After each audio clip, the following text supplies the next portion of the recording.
Hi, everyone. If you're new here, I'm Shannon. I'm the Spoonie Stitcher. A Spoonie is somebody who has a chronic illness. I get asked all the time. And a Stitcher is somebody who does art with textiles, but I'm not a crochet channel. I'm a creativity channel. Hence tonight's topic, Oz. So much you can do with Oz. Tonight, my guest is Matt at Teacup For One. Yes, Mr. 2 Degrees himself. So everyone, please welcome Matt. Yay! I need a button for like an applause. Anyway. Hi, Matt. Hello. Hi, Shannon. Hi, everyone. Hi. Hi. How are you tonight? Sorry? How are you tonight? I'm good. I told you before we started that I'm starting to get sick, but aside from that, I'm good. I'm good. I have a delicious Hall's honey right now. It's tasty and it's doing its job. There you go. Yes. So we're going to start out a little bit with I would like to interview you, and then I would like to talk about Oz. I would like to talk about all the theories, all the thoughts. We are going to talk about Return to Oz, which is one of our movies we like to watch around Halloween. So I thought that was super fun. I also learned some new stuff about it recently, so that was weird. But okay, so you first of all, you have 2 degrees. Yeah. You always say that on your channel. What are they? They are different degrees, but they're the same degree. They're both BFAs. They're both undergrad Bachelor of Fine Arts, which wasn't intentional. It's just kind of how life happened. The first one is in film production and screenwriting. So I went to movie making school and made student films and had a good time doing that. But I realized while doing that I really missed acting. So basically, like when I was all in high school and pre-high school, I did a ton of theater and knew that I loved performing. And then when it came time to figure out what to do for university, I just kept going back and forth with myself thinking like, do I actually want to be an actor? Or is that just me in the phase that everyone at this age is in where they're like, I want to be an actor. So I decided I think I need to step away from this because acting and performing was all I did for so long. And I loved movies and thought this could be a nice, fun shift. And it was. But then being in film school made me realize that I also still really missed acting. And I felt like I was able to make a more adult decision confidently that like this is something that I want to dedicate time into doing. So right out of university the first time, I did university a second time. So I auditioned for a bunch of acting programs. The one that took me and the one that I picked was the University of Alberta out in Edmonton. I'm from the Toronto area, so it was basically on the other side of the country. And it was super great. Like it was a small 12-person class and it was classical theater based. So a lot of Shakespeare, Shaw, some new material as well. And yeah, but it was the exact same degree. So it's a film degree and an acting degree. And I kind of just coined that phrase because it's kind of a self-deprecating thing, because a lot of the time when I was like working and just at my job, essentially, anytime I did something really unintelligent, I would just be like, oh, I have 2 degrees. Or if I was doing something that was not that glamorous, like cleaning human defecation off of a set piece, because that did happen to me at one of my jobs, I was like, I have 2 degrees, scrape, scrape. And so that just kind of became a thing that I was saying, that I said with my friends for years. And then it became my catchphrase on my channel to be pseudo pretentious and pseudo self-deprecating, which is me. Where did Teacup For One come from? That came from Disney World. So pretty well the genesis of the channel, I still haven't really figured out what it is, kind of intentionally, because I don't want it to be one thing. But when I was in the early stages of wanting to have some kind of channel, I wanted it to be Disney based. And I started going to Disney as an adult when I was 29, and it was a solo trip, which pretty well all of my trips have been. And I was trying to think of a way to make it fun for myself. And one of my friends put me on to like the Disney side of YouTube and said, oh, you should try this. And I thought that looks like a lot of fun. Maybe I will. And I tried, like I recorded footage for the first 2 or 3 trips and never actually got around to editing them. And then my trip in 2020, like literally weeks before all the 2020 stuff happened, I decided to just actually on the trip edit it together. And so I opted to call it Teacup For One, because at that time in the early stages of the channel, it was just going to be based on going to Disney alone, because I Yeah, and the way that that phrase came up was I was in line to ride the teacups, and the attendant was asking, "Oh, how many?" And so the person before me was like, "Oh, three." The person, like the family before me, was like five, and I just went up. I was like, one. And then in my mind, I was like, it'd be really funny if I just went up sadly and said, "Just a teacup for one, please." And I just, yeah, and that's how that was when the seed was planted, and it has evolved. So Yeah. you're obviously, and it would make a whole lot of sense because it's one of the reasons I'm an Oz person. You must love Alice in Wonderland. Oh yeah. Oh Mm-hmm. yeah. Absolutely. I feel like I've developed an even greater fondness for Alice in Wonderland, like since the channel. But just something about Alice in Wonderland, specifically like the Disney aesthetic of Wonderland, has always been really captivating for me. And the Mm-hmm. teacups as well. The teacups are I think they're, well, I'm hesitant to say they're my favorite ride, but in some ways I think they're my favorite ride. There's something so beautifully simple about it, but so visually captivating. Mm-hmm. And I love the simplicity and just the colors and the chaos of it all. It's amazing. That's awesome. Yeah. So, okay, you like to talk about Shakespeare on your channel, even if others are not super interested. I am. I'm Thank you. interested. If you have at least one audience member. Um, I love your Shakespeare videos, and I know that I did a Lion King video, and I talked about how you were talking about how Lion King is not Hamlet, which I've believed for years, but I love how you laid it out because it's like, yes, this is perfectly laid out, makes perfect sense. Mhm. And I'm not going to tell you guys what it is. You're going to have to go to his videos and find out which play it is. But it is a Shakespeare play. It's just not Hamlet.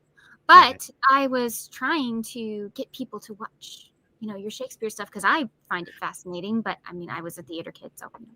But how did you find a love for Shakespeare? I mean, is it just because you had an acting degree and, that's obviously part of it, but Yeah. It kind of, it sort of crept up on me.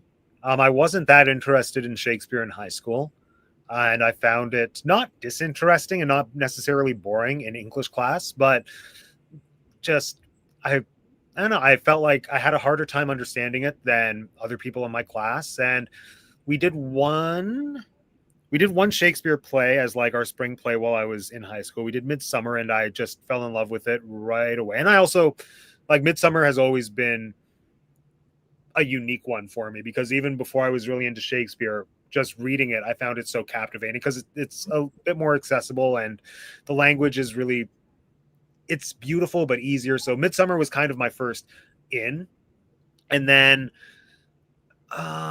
what happened after that? I think it just kind of came out of feeling like Shakespeare was a thing that I should expose myself to, knowing that I eventually wanted to go to acting school. There were a bunch of Shakespeare in the Park performances that were nearby and cheap, and just in the interest of seeing theater, I went to see those.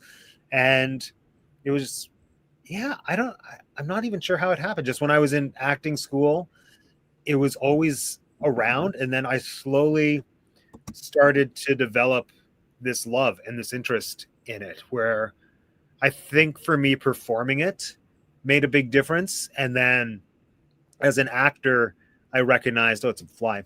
As an actor, I had a moment where I recognized everything that I love about doing musical theater is applicable to Shakespeare in terms of like the heightened language and the poetry of it. And then that was what got me into that. And then also just starting to connect the dots between plot points in Shakespeare and then unrelated things that he inspired. Like when I realized that there was a character in King Lear named Edmund, my mind immediately went to Lion, the Witch, and the Wardrobe. And then to see it unfold and recognize that like that character was 100% a foundation for Edmund in Narnia, I was like, this is fascinating that all these stories that I love have genesis with him. And then even he had inspirations too, which are interesting as well. But yeah, it was a slow process.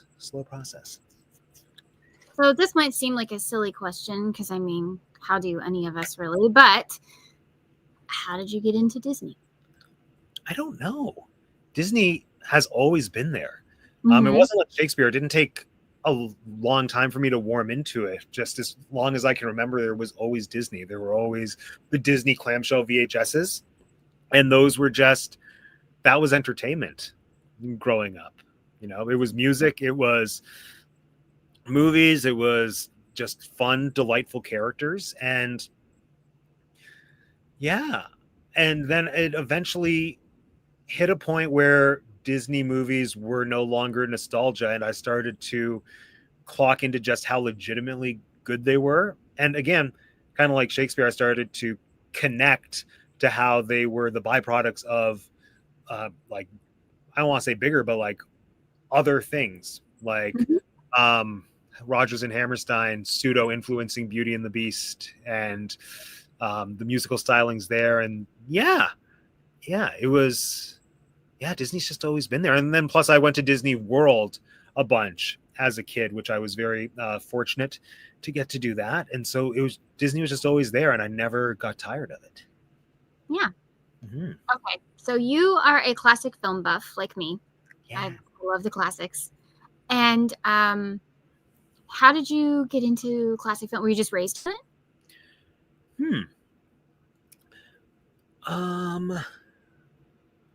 I think it's another case of they were just always kind of around, and just the idea of just a film always intrigued me. That, and I guess this would have been more so influenced by like the era of video stores, which I Mm-hmm. miss.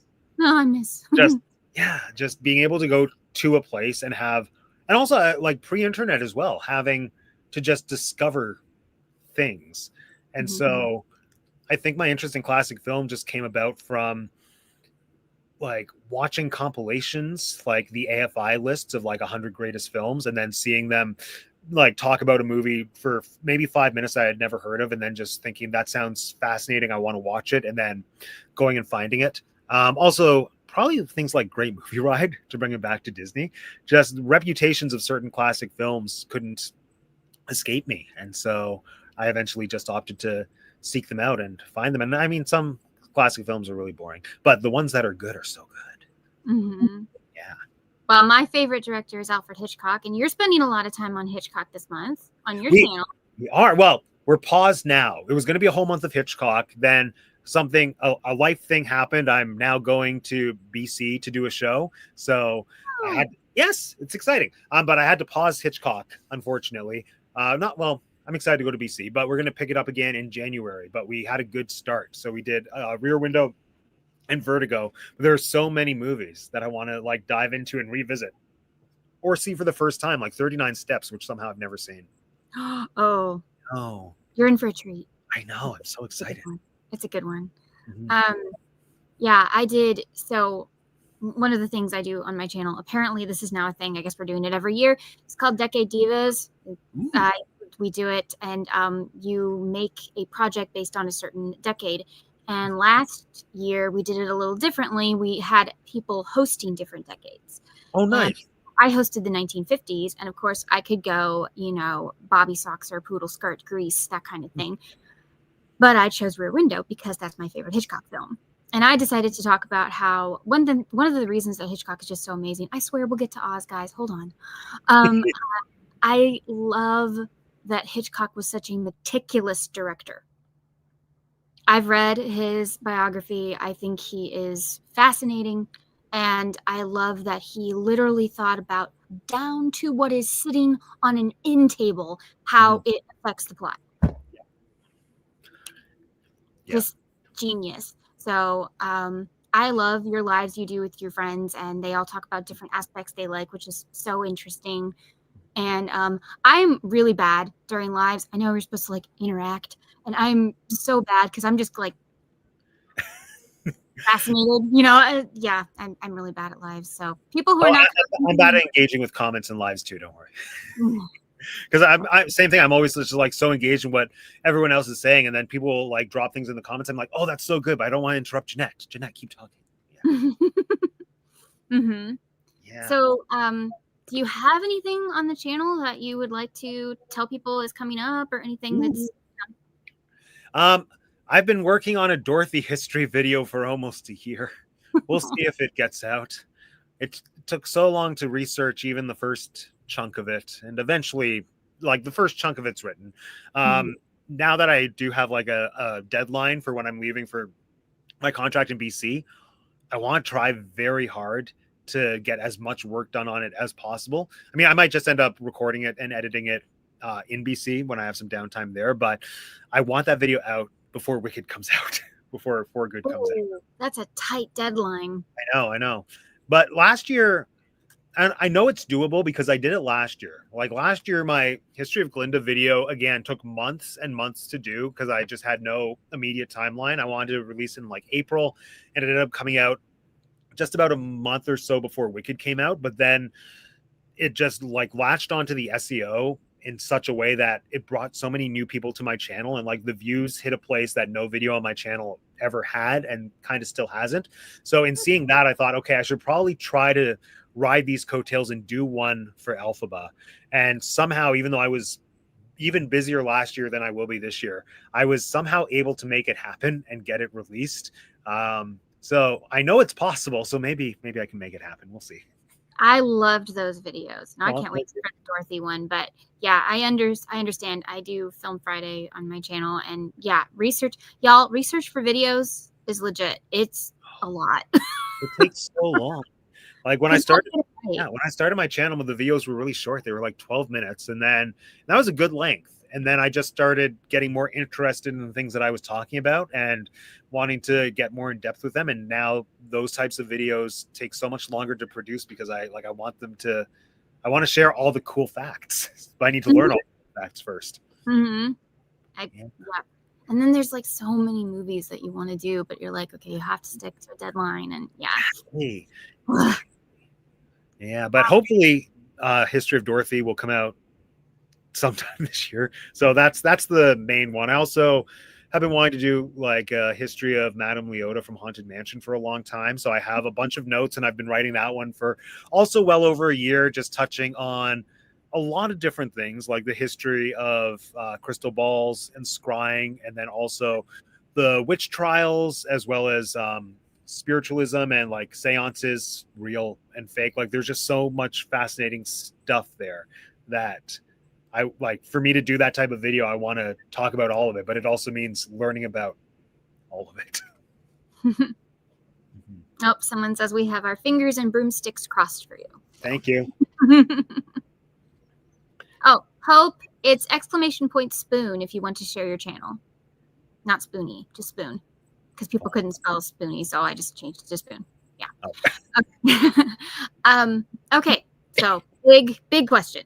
How did you get into your love of Oz? My first memory as a human is Oz related, so I think it might just be related to that. Yeah. My very first memory is, I guess this will give away my age if people want to do math. I was probably around 1 or 2 when the 50th anniversary was happening, and they had a big celebration at Macy's in New York, and my parents brought me, and I've seen photos of me with characters, which I vaguely remember that, but my distinct memory is of a marionette puppet show where the Scarecrow's head flew off, and I fell asleep shortly after that. But I have not been able to find any proof or documentation that puppet show happened. Like in talking to my parents, I know that it did, but there's not a ton of information about like what Macy's did for the 50th. But I know for a fact, like that was my very first memory as a human person. And then much like the Disney movies, Wizard of Oz was just always around, specifically the 50th anniversary VHS with a little booklet and like the shiny blue-green cover.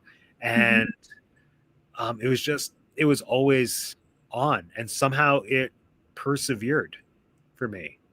And as I've gotten older, I've learned to appreciate it for so many different reasons. I think there's so much to it to unpack that I think it's like a perfect film for people of all ages. And there's just something so engaging with it that I feel like in being exposed to it at a very young age, I just couldn't look away, and I've not looked away since.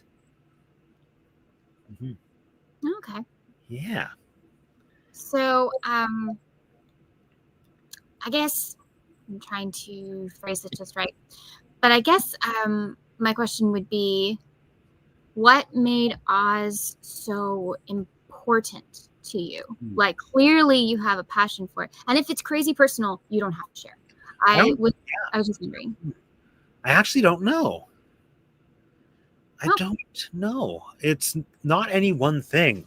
It's well, much like Disney, it's not even a nostalgia thing. It's an appreciation for it. And I think what's really endearing about it is that it's something that you like at all stages of your life. I feel you're going to take something different from it. Specifically, like which character you're going to relate to. I had a teacher once who said she felt like every person is a Wizard of Oz character, and that stuck with me because I think that's true. Yeah, and I do feel like at different stages in my life, it's resonated differently with me. And so it's not just going back and like rewatching it to relive memories of it. It's to rediscover new things. Like when you revisit it with different life experiences, I think you're going to get something absolutely brand new out of it. Like one of the biggest wow moments for me with not just the original movie, but the story in general was when I revisited The Wiz a few years ago. And it was my first time rewatching it as an adult and just recognizing how powerful the story was seen through the lens of an adult Dorothy. Because there's a lot for her to learn when she's a kid, but it's just as interesting and poignant in a totally different way when she's a legit adult, like a almost 30-year-old. Well, in the movie, I think she's 26, but still, that's significantly older. Like that's an adult. And to have it really tap into the self-discovery element of the story, I feel is so beautiful, especially with how in the Wiz movie specifically, her journey is mirrored with the wizard in this really beautiful way to show like two sides of the same coin, to show the wizard as somebody who maybe started in a similar place as Diana Ross Dorothy, but didn't have the same journey of self-discovery. So he's stuck in Oz, whereas she gets to go home because of all the things that she learned from her friends. So like that's one thing. And then more recently, I've just started to find the influence and the context really interesting, which more so has come out of researching for the Dorothy video in terms of L. Frank Baum and how he was likely influenced by Matilda Gage, by his mother-in-law and her philosophies. She wrote a book which I hope to read at some point in my life called, I think it's Women, Church, and State. And my understanding is that pretty well the entire theory and philosophy about the state of America at that time was mirrored in the world that L. Frank Baum created with Oz. So I find that really fascinating because there's something so intriguing about this idea that this entire magical world was built on a lie, basically. Yeah. Yeah. There's just so much to think about. So well, no, I'm not going to ask you that. That's personal. Okay. I do believe about the. I'm sorry. I went the wrong way. I'm gonna have to. We're sorry, y'all.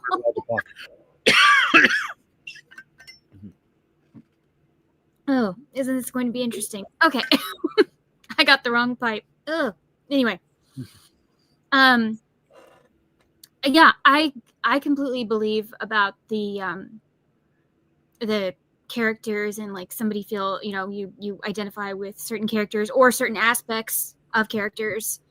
And hopefully no one ever feels like the Wicked Witch, but I mean, there's been days when I feel like a flying monkey though. But do you think that The Wizard of Oz had any influence on you choosing film? Oh, definitely.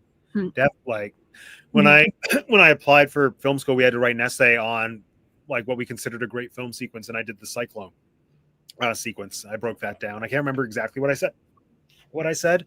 It had something to do with the transition from like a very grounded reality into a fantasy world, but still having like the aesthetics of the real life or something. I can't remember exactly what I said. It was very well written though. I felt they accepted me. Yeah, I've always found like 39 Wizard of Oz to be just such a brilliantly made movie in terms of the practical effects and the theatricality of it. It's so engaging. Yeah, I would say probably Wizard of Oz and Chicago are the two movies I would name as the ones that made me want to go into film in some capacity. Mm-hmm. Chicago, 2011 Chicago, the Oscar winner. Was it 2000? No, it was earlier than that. 2002. Yeah. Sorry, 2011 was The Artist. Sorry. Yeah, The Artist. Oh, I didn't like The Artist, but yeah. Yeah, Chicago. What a. Oh no, but I was going through Oscar winners in my head. Oh, okay. Yeah. Yeah. I would think that would make a huge impact on. I mean, just if you look at the film as a piece of art, I mean, that has to impact people. I'm sure lots of people chose film for literally that movie or other movies made in 1939 because that was the golden age of movies. But it truly was. Yeah, I mean, you've got Gone with the Wind, Goodbye Mr. Chips. Ugh. The list goes on and on and on. Y'all can look it up. It's a very big list. It was a great year. It was. It was. My mother would like to collect every single movie made from 1939. And I think that's an awesome idea. Yeah. So she's got 5 or 6. So, I mean, nice. About every Christmas we get her like a few more. Nice. So, okay. Y'all, we're going to talk about Wicked. Here is your spoiler warning. Okay, if you do not know what happens in part 2 because you haven't seen the play or read the books or anything like that, although the books and the play are vastly different, but this is your spoiler warning. So if you would like to come back and watch this live later, I understand. But some of you, like a lot of you that I've talked to recently, you like spoilers. So this is your warning. So nobody say I didn't warn you. I've got witnesses. Okay. Okay. I want to talk about, and I really want to hear your thoughts on this particular thing that they have to do in the movie. Okay. Glinda doesn't have magical abilities, according to Elphaba in the trailer. Mm-hmm. Have no power. Now, yes, I realize that you have no power could also mean, you're not really in charge. Mm-hmm. I get that. But I'm pretty sure she means you have no power. Yeah, she has no magic. Madame Morrible, we know, she literally said it in the first movie, she controls the weather. Yeah. She has power over weather, which, yes, is important later. We'll get to that. But Dorothy and the poppy field. Mm-hmm. I think, this is my theory, but I want to hear yours. My theory is Madame Morrible taught her weather magic because that's what she knows. And that's why Glinda can do snow. Okay. But do you think that will even happen in this movie? Or, because I'm pretty sure they have to do the poppy scene. You can do that without showing Dorothy's face. You could. In the poppy field, you wouldn't even see her. Yeah. I think this is one of those things, like one of those weird things with Wicked in terms of its relationship to the MGM movie. Like, not even just legally what they can and can't do, but like, because in the book, the witches have nothing to do with the poppies. Like in the book, it's literally just, there happen to be poppies there. It's just an unfortunate natural thing. You're gonna fall asleep, and then it's little field mice who save the day, and just they wake up by merit of them coming out of the poppy field. And so the snow is such an MGM thing that I question if they're even going to go there with it, or if they're even going to show the poppy scene at all with Dorothy and friends falling asleep, even though I feel like they have to because of the breadcrumbing that they did in the first movie with like showing Elphaba and the poppies. And like, so clearly, it will have to be there. But actually it's not something I've ever given thought to in terms of what Glinda's role would be. And I definitely feel like it would have to be Madame Morrible somehow. Like, I don't know if Madame Morrible would have taught her magic so much as maybe she just did it and then let Glinda take credit for it, because she's trying to build Glinda's public image, right? But would Glinda settle for that? Because Glinda wants to learn magic. I mean, that's the whole reason she wanted to learn from her. So, like, teaching her something like snow, like, what if she just taught her snow? What if that's the only thing she taught her? That's harmless. It is harmless. I think what I go back to is the scene in the musical at the very end when Elphaba gives her the Grimoire and she's like, I can't read this. Well, you'll have to learn. I think that lands more powerfully if she literally can't do magic at all until she's entrusted with the book and then is inspired by Elphaba to like make it a thing that she actually has to put effort into to learn. That would be, yeah. But who knows what John will do? John knows. John, yeah. Well, I was also wondering if the poppy scene would also be seen like through the crystal ball. So like you don't actually see too much, but you see Elphaba doing it. So we get the poppy like to make sense, but we don't see the crew except through the ball. And then you could still show everybody's backs, and you could even see them like falling or something like that. And then maybe you could even see that the Scarecrow's the only one standing, and everybody else is on the ground. The Tin Man would probably still be awake. Well, I mean, he'd be stiff. Oh, he'd be stiff. That's true. Yeah. Because there's no one to oil him because she's asleep. That's true. I don't know. It can go in so many different directions. So the snow scene has always fascinated me. First of all, I think it's gorgeous. Oh, yeah. No, even though, yes, it was asbestos and I feel bad for them. But well, apparently it was gypsum. Which not much better, but like a little better. Well, it made a really pretty scene, and thankfully it didn't sound like anyone got sick or anything, so that's good. The dog was fine. Years later, when but then it could have been anything. They were all smoking then. It could, who knows? Oh, somebody loved Matt's Oz videos from the Sphere in Las Vegas. It's Yoda. Hi, Yoda. So yes, very magical. It's very magical. I loved the poppies in that scene. I loved the snow. I loved how they made Glinda appear almost like a spirit. It was really cool. Really, that's one of my favorite scenes. Oh, it's beautiful. It's iconic. Yeah, that's what made me a little mad at the version in the Muppet version. Well, be mad at it in the Muppet version. The Muppet version, they bring the mice back, don't they? Like from the book. I feel like the Muppet one is the only one where we have the field mice, which is nice. They do, but the Poppy version is so weird because it's the bar.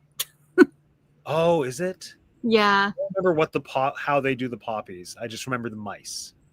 Because it's like, well, it's basically like an opium den. Oh, that's funny. Yeah. They took that from the Wiz. Yes. But I don't know. For some reason, in the Muppets, it's so much more disturbing. Probably because they're children's puppets. Yes, absolutely.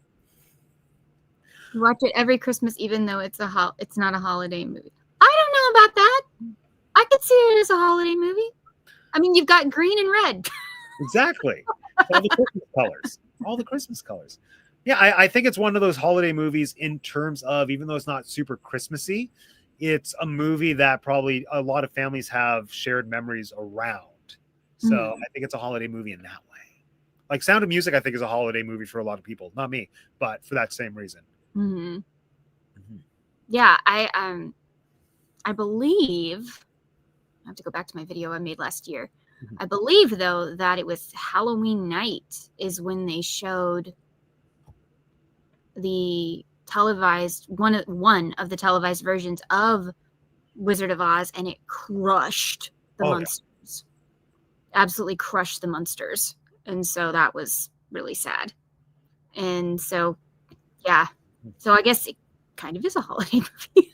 Yeah, it's an all whenever you need to celebrate, Wizard of Oz is there for you. Yeah. So obviously, I mean, you and I know, and lots of people know, the shoes aren't red. They're red because it looked good on screen. And I completely agree. I think it looks great. I think it actually would have looked kind of bland as silver. Well, I think these trailers have proven to us that they do look bland on a yellow brick road. Like those few shots that we've seen of back of Dorothy walking, like you don't have that pop. It's very blah. Yeah. Oh, it's my mom. Oh, hello. Yeah, I mean, Paul Tazwell's shoes. The design is gorgeous. Yeah. The close-up shots you see of Dorothy's feet and stuff when they're walking and stuff are absolutely stunning. But yeah, the faraway shots, it's kind of lackluster. Unlike even right here, you can see her shoes very clearly in this teeny picture. Yeah. No, like just the color complementation of all of it. The fact that you have the red shoes against the yellow and then the blue dress, like it's the primary colors. It pops in such a cool way. And there's just something so perfect about. Well, I have mine. Yeah, but the because I went to Vegas, saw Wizard of Oz at Sphere. It was great, and I did that trip with my mom, and for a while she was considering also wearing like sparkly red shoes, and she had a blue dress, and she was trying them on. And just even in that moment, I just seeing the sparkly red shoes with a blue dress, I was like, there's something so captivating here about these two colors next to each other, which I don't even think has to do with what it pulls in my heart in terms of Wizard of Oz. Just there's something so visually punchy about sparkly red up against a blue. Like it's perfect. It's perfect. Okay, well, speaking of your shoes, let's take a side tangent. You're a model. Oh yes. Worthy. Yes. And they used your feet. They did. On the teaser, which was awesome. Yes. And like I provided my own shoes, my own stripy socks. I was so thrilled to get to do that. Like I've loved Cakeworthy for years, and they are pretty local to where I'm from as well, which is super cool that this like more or less local company has just taken the fandom world by storm. I absolutely love it. And for years, like when I've gone to their warehouse sale, for example, they have a sign-up sheet of like, hey, do you want to model for us? Write down your name. And I was always like, do I want to? No, I don't think that's right. And then earlier this year, they put out a call online, and I thought, you know what, I'll submit. And then I didn't hear back from them.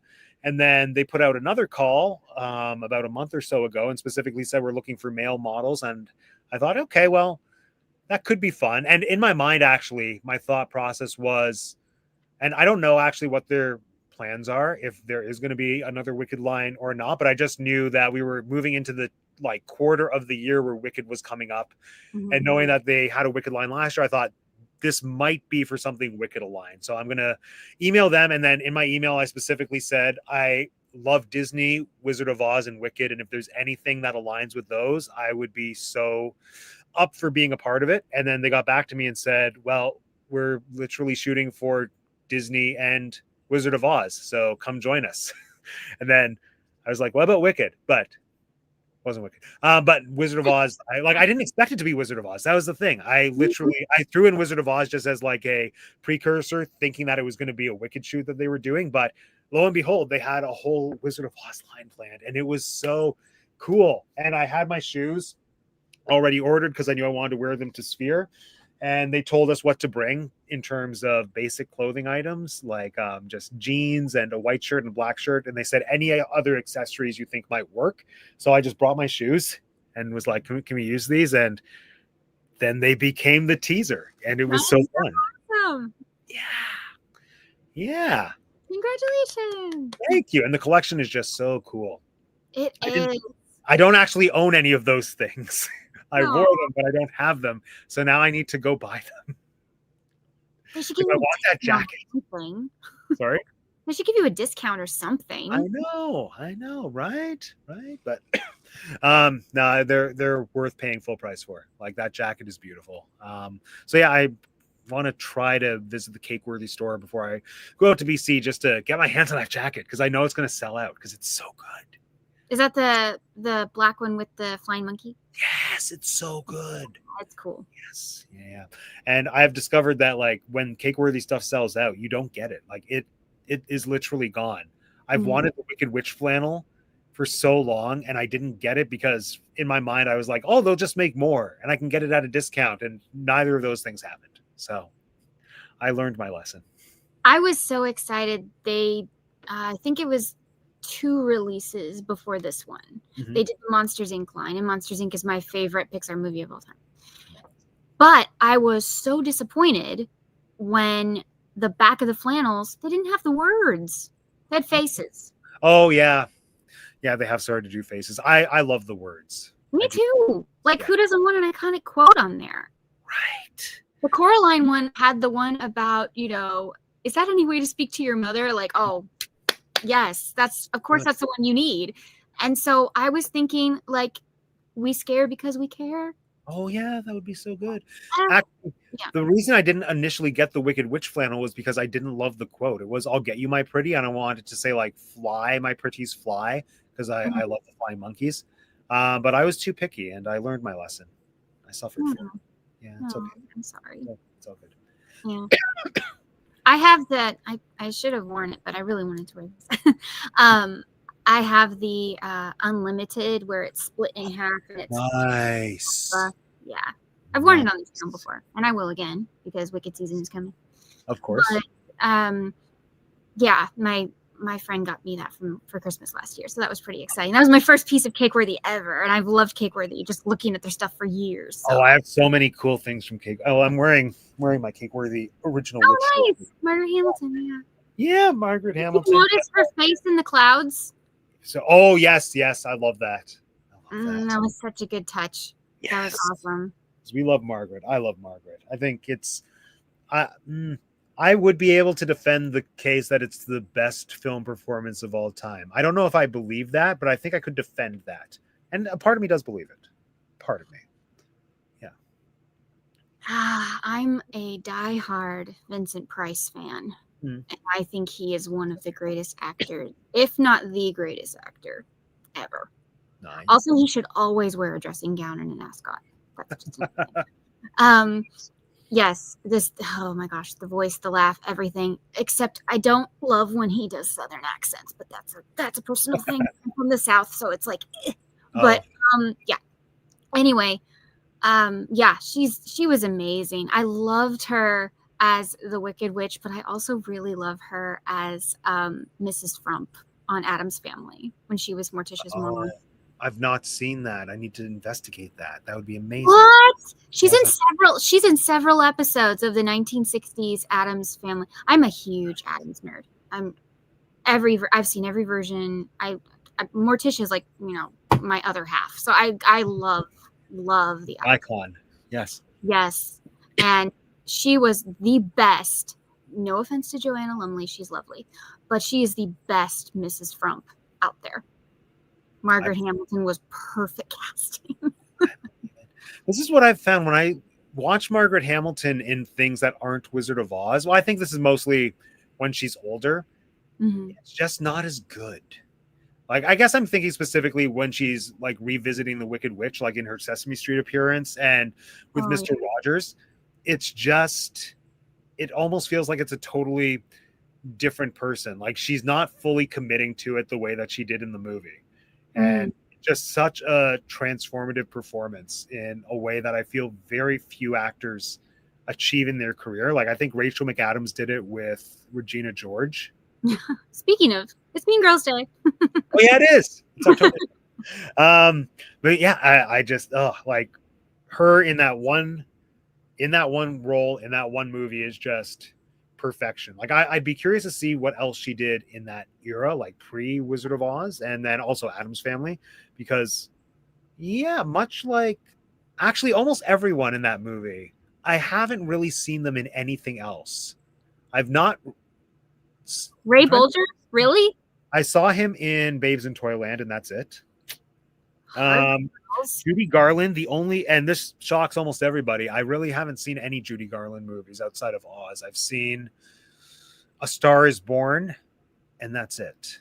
Yeah. Okay, I'm going to put Harvey Girls on your list because you get Ray Bolger and Judy Garland again. Oh, I love that. I want to see. Ray actually gets to dance. I love Dancing Ray. Dancing Ray best. I want to see the Judy Garland movie that's based on Shop Around the Corner, like the pseudo. In the Good Old Summertime. Is that what it is? Yeah. I want to see that one because I love it. I love a You've Got Mail story. Yeah. Oh, I love She Loves Me. That's one of the most beautiful musicals, I think. It's so simple. I like it. So good. So good. Okay. let's talk creepy. Let's go to Return to Oz. Yes. Okay. The season. It's the season. Yes, 1985. They even say in the movie, it's almost Halloween. So, I mean, like, they tell you when to watch it. Exactly. Okay. I learned something recently that I think is a kind of cool. Mm-hmm. Apparently, there was a deleted scene, and there's a whole argument online about it. There's a deleted scene where the cop at the end talks to Piper Laurie's character, Auntie M, and asks her if they found the other girl. Oh wow. And is she dead? Right, that's the thing. So I don't know where you stand on this. Either is she a real escaped patient who just happens to look like Ozma, or is she really Ozma who was able to travel through mirrors to like help Dorothy in the real world? I'm of camp 2. But this is truthfully what I think is the brilliant thing about Return to Oz. And it's one of my very first videos on the channel. If anyone wants to go back 5-ish years, it was me just diving into the very unsettling subtext of this movie. Like, it's structured in such a way where there's an equally valid argument to be made that Oz is real or that it's not. And both of them are very unsettling, mostly because of how all the adults are treating Dorothy, because it's basically a movie that's about like loss of innocence for her, which applies to whether or not Oz is real or not. Because like, let's say that Oz is real and that girl is actually Ozma and she was able to cross over and bring Dorothy back to Oz in what, even though she was supposed to be trapped in a mirror, but whatever. Well, but when you see her, she does appear near a mirror. So that's true. That's true. So maybe, yeah. But yeah, say Oz is real. Like, Dorothy now has been conditioned to know that she can't share that. So this is just a thing for her to live the rest of her life and to grow up knowing. Or Oz isn't real and it legitimately was all in her head. She has also been conditioned to not share that with anybody going forward. It's just, mental health is important.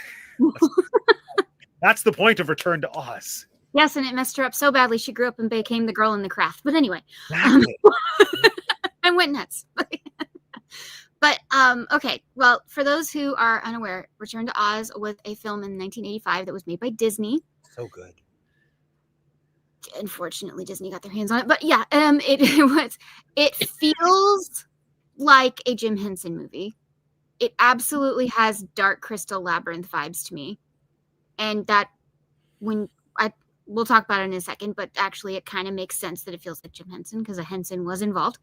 But the story is that this is supposed to be a sequel, but then again, no, because she's the wrong age and there's different characters, and so some people call it a soft sequel. I guess that's fair. Yeah. And so, because all of a sudden, 16-year-old Dorothy is now 10. Yeah. Don't think about it too hard. She actually fits the age in the books, and a lot of people praise her performance. I think her name is Faruka? Fairuza Balk. Fairuza Balk, yeah. Fairuza Balk. She's also the girl from The Craft, like I was saying, if you've seen that movie. So she's actually been praised for her performance because she's a lot more like book Dorothy. Not just how she looks, but also how she acts. And a lot of people say she's one of the best Dorothys of all time. I mean, it's kind of hard to say Judy Garland, but I'd say they're definitely in the same acting level.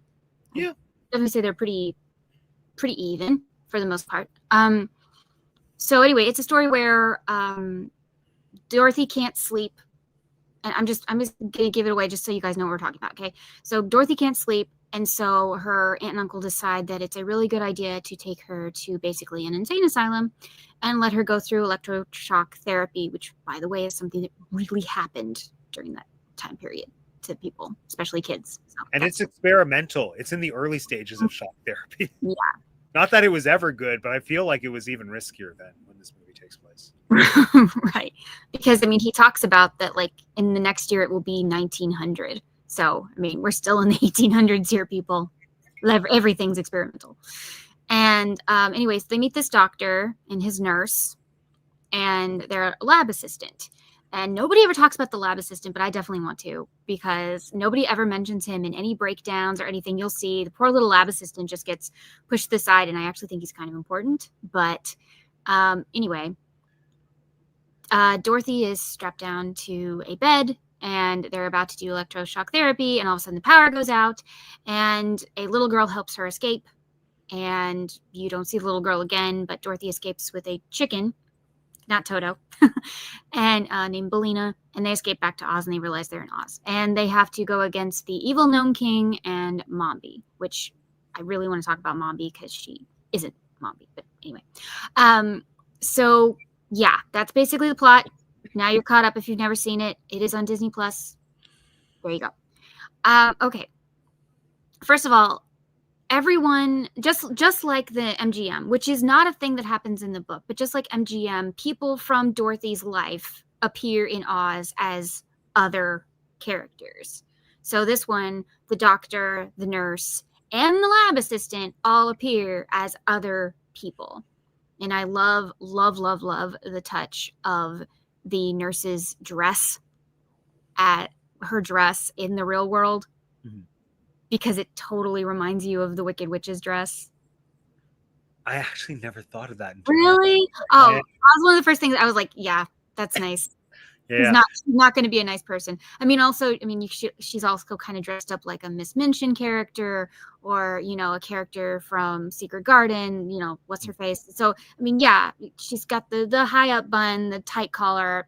Yeah, she looks like a menacing character, but the fact that they put her in a black pointy dress is like, okay, yeah, she's the Wicked Witch. I get it. She's clearly the witch. And it's not even just humans. Like other characters are foreshadowed with objects, like the pumpkin foreshadows Jack. The electroshock therapy machine foreshadows TikTok, where he's like, this man has a face. Look, Dorothy, this is his eyes. And what's this, Dorothy? That must be his mouth. Yes. Yeah. So I don't think Gump doesn't have a counterpart. Maybe the bed, but that's it. I think the Gump is just another brilliance of her imagination taking over and letting her see outside the world so that she can make things work. And because I honestly think this movie is a wonderful example of the war on imagination. Ooh, interesting. And how so? Tell me more. Okay. So, I mean, this is supposed to be worth it, but anyway.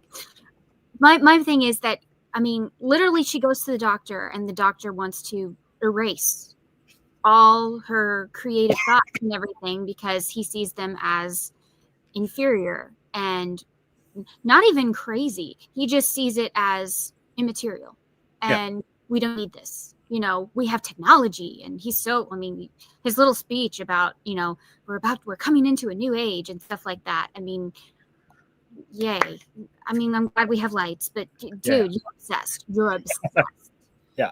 And I think he's doing that on purpose because I think you're supposed to see him as like slightly getting manic. Like, oh, there is that mad scientist element, even though he's composed and everything. It's like, I think you're supposed to hear a little bit of, oh yeah, this guy's crazy. But, yeah. And then he doesn't want her to have imagination. But then what does he do? He shows her the machine, and then he says, imagine this. Yeah. Way to confuse a child. But so I guess he's like imagination only when it suits him, which is that makes sense for a character. But this whole movie, I mean, the whole thing is every single time she has a creative idea or she's trying to think of a new way to do something or something, she gets squashed. Even her friends are like, are you sure? And stuff. And I think that is brilliant. Okay, let's talk about Mombi for 1 second and her relationship with Jack, which, yes, we're definitely going to talk about Jack and Tim Burton because I'm a Tim Burton girl. But she made Mama, you know, his mom, she made him come to life with Mombi's powder. And Mombi saw it as ridiculous, and why on earth would this thing need to come to life? And so I'm just going to lock it away in my room of things because to me it's just a thing. Okay, is that not a war on imagination? Yeah. Somebody conjured up something that shouldn't be alive, and we're going to make it creative, and we're making it out of all these different materials, but it shouldn't be alive, and that's nonsense. Yeah. That's an example right there. The Gnome King, he has a room of things that he sees as things. Yeah. He says that they're precious to him and everything, but think about it. It's in a room he never goes. He locks them away in a room, and as far as we know, he doesn't spend time in there or anything. In fact, we kind of know he doesn't because of how everything is placed. He would knock everything over and break it, and yet there's no way he actually spends time in there. It's just that he owns it, which, I mean, you could talk about like businesses and stuff having a. Well, Gnome King is interesting because I feel like he's such a nuanced character, because there are the not great things that he does, and there is the whole capitalism side of it. But then at the same time, like, he is someone who was victimized by having the, as they call them in the books, the upstairs people, like, invade his territory, steal all of his natural resources, and use them to build the Emerald City. And so there is something there as well that's really interesting, where there's like an understandable justification for why he's upset, and how he manifests that is not necessarily in the best way. But I think that's what makes him like a far more interesting antagonist than the Wicked Witch on paper. Like, Gnome King, I believe, is the main antagonist in the Oz books. Like, the Witch is barely in the Oz books at all, but like Gnome King is the main one. And so I think this movie does such a good job at like portraying him in a way where he is unquestionably a villain, but he's not a villain without purpose. Except he punishes the wrong people. Oh yeah, of course. Which, I mean, you know, if this is a sequel, then the wizard has escaped. Oh yeah. And other stuff has happened to Madame Morrible. I won't say what happened there, but other stuff has happened to Madame Morrible. She's no longer, you know. So you're punishing the wrong people. And Dorothy keeps saying the Scarecrow didn't do it. The Scarecrow didn't do it. You know, it's like. So, I mean, and yes, these kind of people exist in the real world of punishing the wrong person and, you know, feeling like woe is me and stuff like that. But I do like him as a villain. Now, I'm a little biased because I was watching him as the Doctor. Yeah. So, he plays the Doctor and the Gnome King. It's the same actor. Colin something. Gnome Williamson. No. What's his name? Williamson is something. Was it Williamson or Wilkinson or? Gnome King actor Nicole Williamson. Nicole. Okay. Yeah, it's almost like Nicole, but without the E. Nicole Williamson. Nicole. Yeah. He was in one of my favorite Columbo episodes ever. Oh, nice. I thought you were going to say he was in Excalibur, because he's not very good in it. He was in one of my favorite Columbo episodes where he plays an evil psychiatrist, so he's still an evil doctor. But I was looking at him like, if I know you without the beard, it's something without the beard. Like, I can tell that it's something without the beard. And then he started talking. He's like, oh, I just need you to, and I was like, oh, I just need you to say Rosebud. That's it. I got it.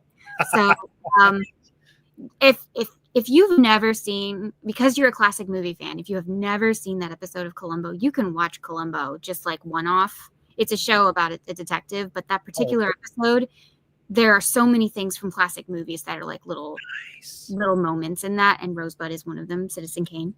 So, but yeah, he's a really great villain in that. So watching this is kind of like, I'm a little biased because I know he's going to be a good villain, but yeah. But the Gnome King is really interesting because, I mean, he does try-ish to appear compassionate with Dorothy. Honestly, I think he's the opposite of the wizard from the 1939 movie. He is the guy who is, instead of being the big scary head and you should fear me, and he's actually a sweet, kind, little timid guy behind a curtain, it's the reverse. Oh yeah. I'm feeling very compassionate, and you should believe in my brilliance and my love for all of these things. And obviously I care about you because you're still alive. Yeah. But no, you see how violent and awful he is through wonderful claymation sequences that gave Yeah, kids. no, he's so manipulative, which is I think brilliant, and I think it holds up so beautifully now, and I think it always will, because it's such a perfect antithesis to, say, the Wicked Witch of the West and the Wizard from the first movie, and it can still kind of exist within the same universe, but it's so opposite to what we've seen. And I think for this movie specifically, especially planting the seeds with him as the Doctor at the beginning, as this person who has very nefarious intentions, but he's convincing you that he's acting from a place of good, is like, it's brilliant. It's so good. In your best interest. Yeah. Mm-hmm. Yeah. And I think one of the things that makes the Gnome King actually such a scary villain is his eyes. I think he does so many acting choices from just his eyes when they finally let him be the actor in the suit, not just the But I think his eyes are really interesting. There's even the moment where because I was watching it yesterday to, like, prepare for the video and stuff, that there's that moment when she's crying where I think for a second it was like, oh, I didn't expect you to cry. Now what? Yeah. So, I mean, and then he's like, there and stuff. But I think it's like a brief second of not compassion. That's not the word, but caught off guard. Definitely. Like, oh, I wasn't expecting you to cry. Now what? Oh, okay. There. Don't cry. He's just, he's so good. He's so good. Okay. Mombi. Oh, yeah. Let's talk about Mombi, because Mombi is actually two villains from two different books. Right. That they made one villain because they thought it was a cool idea. And it is. Yeah. It is a cool idea. But Mombi is actually just a witch who transformed and trapped Ozma, which of course you don't know that. But yes, Tip. Yeah. And I mean, that's her original thing, and she did it. Man, I'm stretching my brain. Which evil person told her to transform Ozma? Oh, I can't remember. Yeah. We're in the movie or in the books? The books. Oh, okay. I mean, the movie, it was obviously, her problem. Well, it was the Gnome King, but oh wait, no, in the books, isn't it? I'm probably wrong. Isn't she employed by, like, the wizard to get rid of the king, and then she helps get rid of the king so that the wizard can take over, and then Ozma's still around, so she turns Ozma into Tip? Is that a thing? Is that how that happens? I feel like there's one more character missing. Yeah, the guy who wants to be in charge. The other Ozmas get a little crazy. Yeah, those stories are complicated. But anyway, and then there was a princess in another book who swapped heads. Right. And then they combined the two because they thought that was a cool idea. I agree. It was. Yeah. And I gotta say, 1980s cinema pulling off the head and putting on new ones and stuff was pretty seamless. It still holds up. It's incredible. It's one of my favorite, like, film sequences of all time, like the practicality of it. And also now just thinking back to what it must have been like practically for all those actresses to just be sitting probably shoulder to shoulder with their heads locked for hours on end in a little glass box. Good for them. They were probably paid $20. I don't know. But it was really cool to see how they did it, and like what part they cut away, to show Dorothy's face, like what is happening. And rightly so. I mean, if you saw someone just pull off their head, you'd have a reaction, because people don't do that. So even in Oz, she hadn't seen that yet. No. Though I think by that point she expects the unexpected, even though it is definitely like out of left field. Like it's probably something she never would have imagined. So it is a little jarring. But I think the reason she doesn't like scream or pass out or faint is because she has sort of hit the acceptance of, okay, things are a little weird in Oz, because almost every second line she says leading up to that is like, well, you know, in Oz, things are really weird. And Belina, if we were in Oz, it wouldn't be weird for you to be talking. In Oz, the trees would have lunch pails. Yeah. Yeah. They do. And I think it was really a clever idea to do the scene. Poor actress. Do the scene where she basically looks like Frankenstein and she's like without a head. When it becomes I love how people are like, that was such a terrifying scene for me as a child. I'm like, what? Yeah, this movie never really terrified me as a child. A lot of things did, but not this movie. Like the Wheelers, I never found that creepy. Mombi, I never found that creepy. Wheelers for me is like a jump scare. Like, oh, that's right. Because they just appear, and that's kind of, you know, that's kind of a small jump scare. Like, oh, well, I wasn't expecting you to show up, and you weren't. And their helmets are creepier than their faces. Oh yeah. So Definitely. Yeah. So anyway, when I was talking about the lab assistant, so I hear all these people talk about, oh yeah, the doctor and the nurse are in the other world. It's like, so's the lab assistant. He's the head wheeler. He's pushed to bed. He's there too, which I think is one of the reasons why when she sees him in Oz, even if it's subconscious, like not the Oz's subconscious, I'm saying that even if she doesn't realize it, but her subconscious mind does, of, oh my gosh, that's the lab assistant. Because she also freaks out when, I mean, first of all, there's a head in a cabinet. Yeah, that's going to be crazy. But she sees it and she kind of like, her eyes kind of get wide and stuff like that. I think she recognizes it as possibly the nurse. Again, not her conscious mind, but her subconscious mind would cause, you know, her to be like, oh gosh, it's you, you know. But I mean, because it's a little bit more of a reaction than just there's a head there, because literally Jack told her it's with her head. So, you know, there's going to be a head in there. But yeah, I don't know. Yeah, I found that's something that I always found interesting as well. Actually, I don't think I was consciously aware of it as a kid, but reflecting on it, I think it's interesting because there was always such a through line between the three actresses who play Mombi.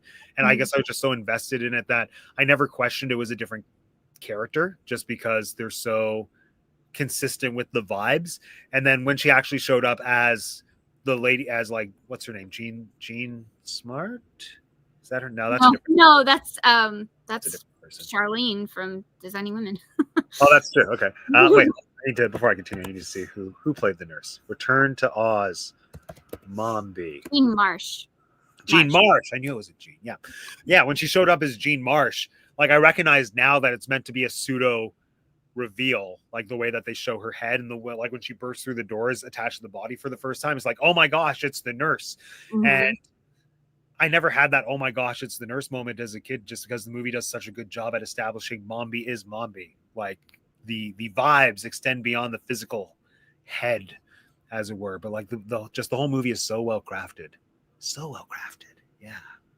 Okay, I have to talk about this because I'm fascinated by puppetry. The puppets in this movie, which is why I say it feels it has a feeling of Labyrinth and Dark Crystal and stuff. Even if Jim Henson had nothing to do with it, I still feel like it has that feeling, even without the puppets. Yeah, there's just something about it that makes it feel like it should be that world. Like it should be the same creator. And when I found out that Jim Henson had nothing to do with it, I was like, really? But Brian, well, yeah, Brian's Jack. He is the puppet and the voice, which, oh my gosh, I think that's Brian's, just his voice. I'm pretty sure, because I hardly ever hear him talk. I just hear him as Kermit. Or other characters that he has to take over for his father, but I think that's just his voice. Was Brian Kermit ever? Oh, I didn't know that. Brian was Kermit for Before Muppet Matt? Christmas Carol. Or not Matt. Wait, before Steve? Oh. Yeah, Muppet Christmas Carol. Yeah. No. Yeah. Look it up. Muppet Christmas Carol. Who's Kermit? Muppet performers.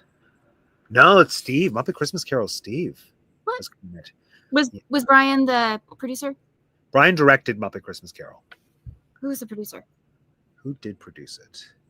Oh, he did also produce it. Yeah. Mm. Well, he has played Kermit and stuff though.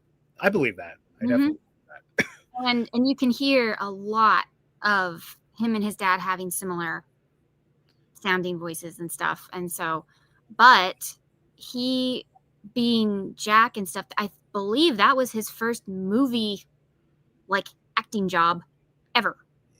He was normally a behind the scenes guy, and but he knew how to do the puppet, and it's like, well, I'm here, why not do the voice? So yeah.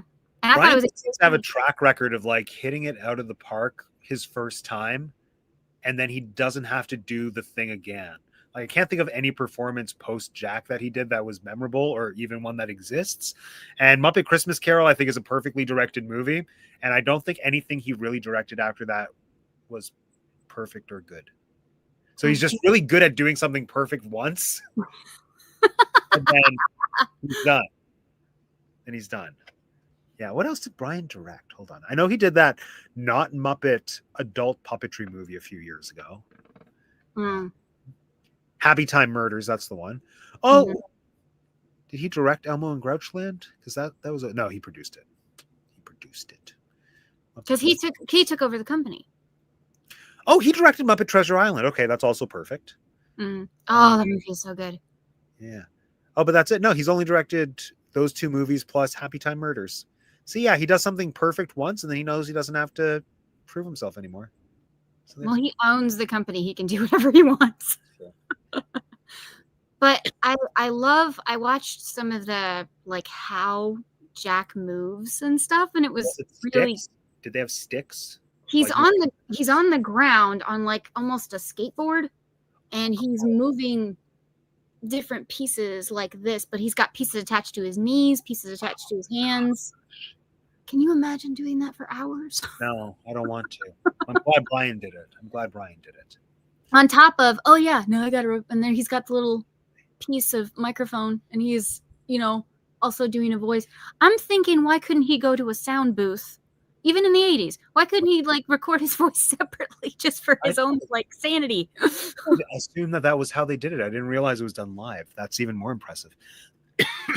Unless it's one of those where it's like they didn't use that sound, but they needed it for filming certain scenes so the actors could hear him talk. That's what, yeah. I feel like that would make sense. And you'd still need a microphone because they'd have to be able to hear you from down on the ground. Yeah. Yeah. Yeah. Even though the audio does seem like it doesn't sound choppy. So I don't know. It's part of the magic. It's part of the movie magic. And then Tim Burton has admitted that his inspiration of Jack Skellington does come from Jack Pumpkinhead, which is, you can see it, and it's so fabulous. And so the fact that he made him the Pumpkin King is not a coincidence. I love that. I love that he's admitted it. Good. Yes, he has at least twice. I've heard him do it in a like video interview, but there's also written. Yeah. I love that so much, and I see it because the kindness part of the Jack Skellington character, I was like, yeah, that definitely comes from somewhere. Okay. And okay, TikTok, not the app, people. See, the Royal Army of Bots. If you grew, this is how you know how old certain people are. People say TikTok, and you think of the app as your first thing. You might be like Gen Z, maybe even millennial, but if you are an older millennial or Gen X and somebody says TikTok, you think of the cute little robot. Is he a robot though? Does he count as a robot? What is he? He's more like mechanical than electric. Yeah. He's so cute, and I love the voice they did with him. I've heard some of the deleted scenes with the like placeholder voice. Ugh. Oh, I don't want any other voice. I only want TikTok. I only want like the classic TikTok voice.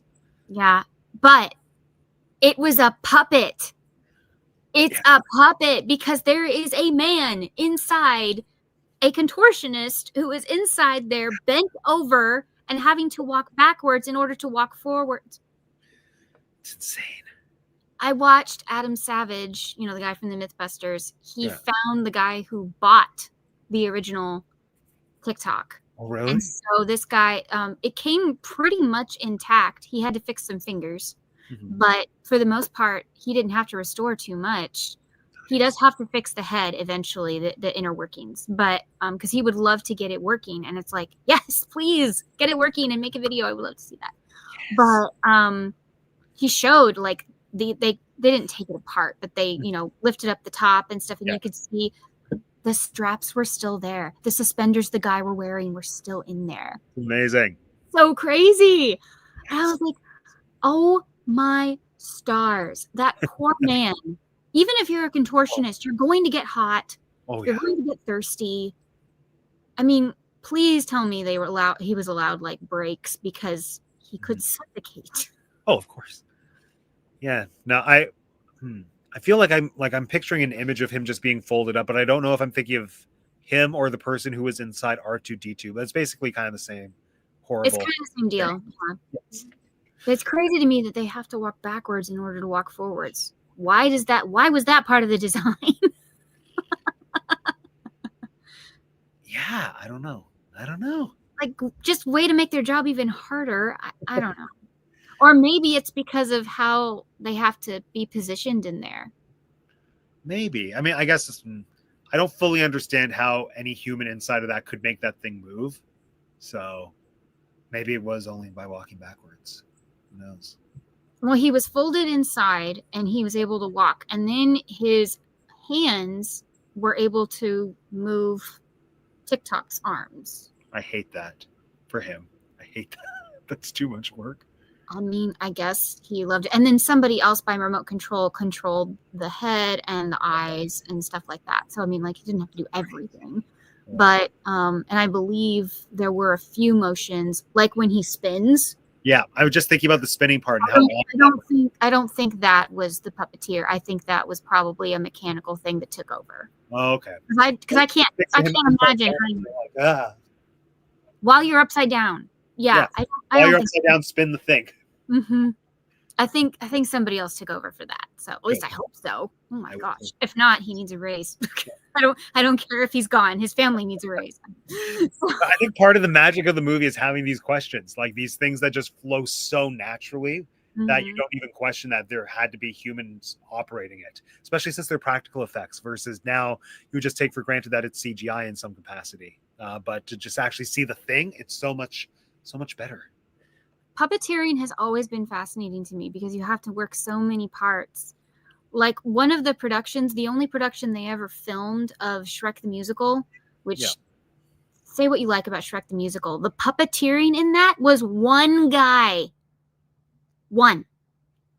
It was one guy. He did the puppets that go across the screen for like Puss in Boots and stuff. He got inside, his whole body was inside the dragon. They used dots on his face, and he had mechanical pieces to help control the mirror's face. Oh my Magic mirror. That's a puppet. Yeah. There's one other puppet. There's like 4 puppets. Oh. He's also he's doing the mechanics for Gingy.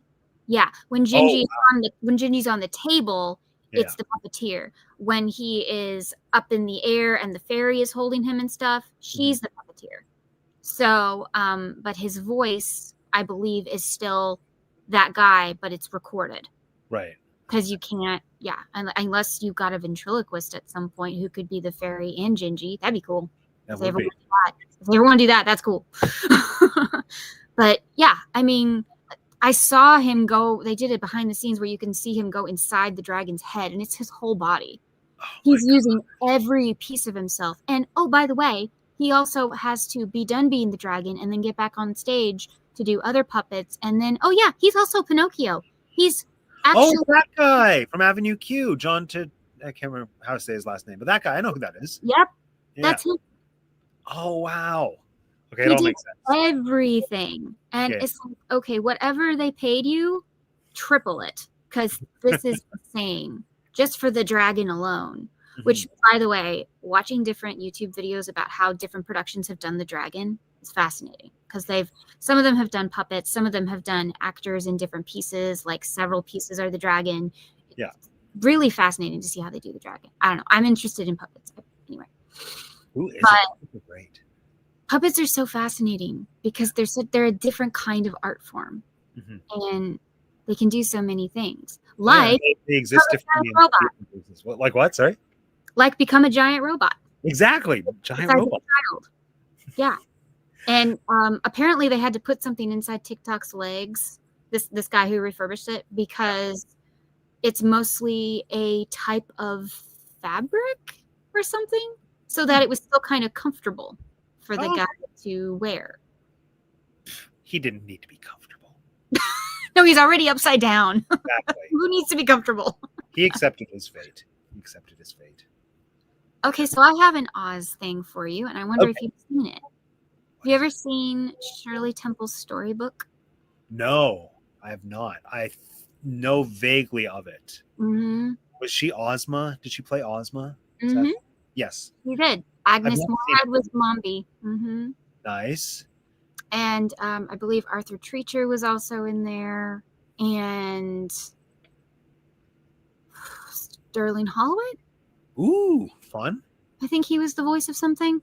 And of course, one of my favorite characters was they took two characters from an Oz book and they made him one, and they made General Knick-Knack, which he's not a general, but they made him this, and he needs Mombi to trap Ozma so that she doesn't know who she is and no one knows who she is, and which goes along with the book more.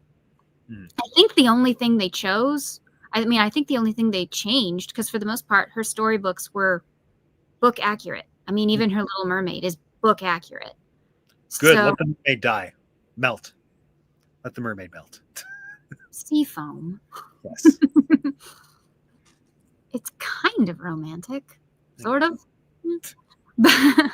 But yes. So they had Jack Pumpkinhead, they had Tip, they had Mombi, and Agnes Moorehead as Mombi was a fabulous choice. Oh, I love that.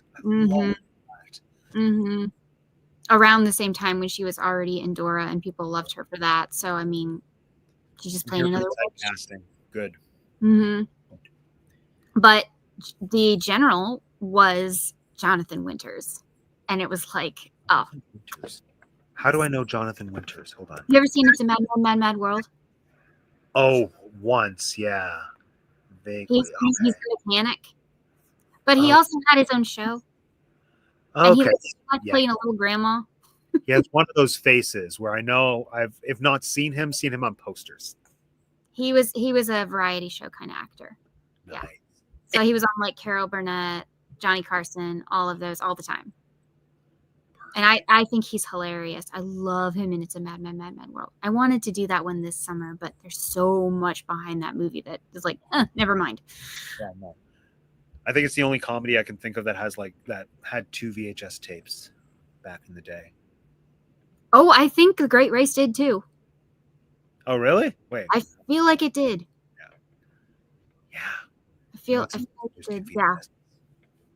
The Great Race is such a good movie. They both are. Those movies are so well done. They had so many cameos that they just threw in. And yeah. But anyway, if you've never seen the storybook land, they just call it the Land of Oz. And it's just one segment from like one of the stories. They just picked this one. But they had to do puppeteering to a degree. They did have somebody in Jack's costume, like it was a person with a costume, and you see that in fact they made a very creepy choice. This one is way creepier than the 1985, if you ask me, but because you can actually see the human's eyes. Oh, I hate that. No, I don't want that. I don't want to see the eyes. But the Gump in that one is yeah, that's more nightmare fuel in my opinion. I actually never stopped to think that Gump existed outside of Return to Oz. I mean, I guess it makes perfect sense that he probably comes from the books. He's in the book. Huh. Huh. I think he's the one. I think he's in Ozma of Oz. Oh, okay. I want to say. My inclination would be that if I see any other Gump, I'll be like hashtag not my Gump. Yeah, not my Gump. I feel that. Yeah. So, okay, when did you first see Return to Oz? It would have been slightly later in life, but I was still definitely a child. Like it would have been before I was 10, I think. It was either one of those movies that I rented on VHS frequently, or it would have aired on Canada's pseudo Disney channel, the Family Channel, because it was a movie that Family Channel played pretty frequently all the time. But I think, actually, no, I probably discovered it as a rental first. And I was just so engaged at the idea that there was a sequel to Wizard of Oz, and in no way was I fazed that it was a different universe. I'm not sure why. I just kind of blindly accepted it, and I was okay with it. I was like, okay, yeah, this is a different Oz. That's kind of the Judy Garland one, but also not at all. And I'm here for it. Because as a kid, I loved the 39 movie so much that I did dive a bit deeper into the books than I have as an adult. So I had an awareness of the extended Oz universe. And so, yeah, it definitely would have been, yeah, probably between the ages of 8 and 10 when I discovered it. And for whatever reason, it was just an anomaly because it didn't scare me. And all the adults in my life were terrified of this movie. And I was just so into it, I think, because of the Oz component that I was, yeah. And it's so different. Mm-hmm. It's not what people expected. It wasn't shiny and happy. And, you know, I've heard a lot of people say that it was ahead of its time, and I agree. Yeah. Well, I wonder. Is it ahead? Because this movie would never get made now. Never. Like, it's such an ambitious, weird thing to kind of make a sequel to a movie that doesn't exist, which is ultimately what this is. Like, this universe's Wizard of Oz doesn't exist, which I would absolutely love to see. Like, maybe AI can make it for me. I don't want to watch that, but part of me does.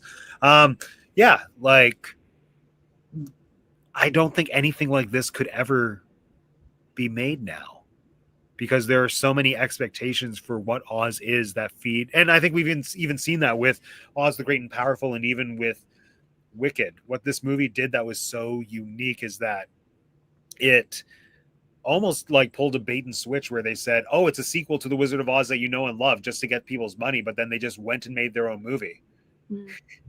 So I feel like it's so uniquely in its time and out, like, it's just, yeah, I don't know if it's ahead of its time or if it's just like all the circumstances came together perfectly for it to exist. So, okay, speaking of Oz the Great and Powerful, I know that it's like in the Oz fandom, you kind of either love it, hate it, or indifferent. How do you feel about that movie? I feel like I'm none of those things. I really enjoy it in spite of its flaws. Yeah.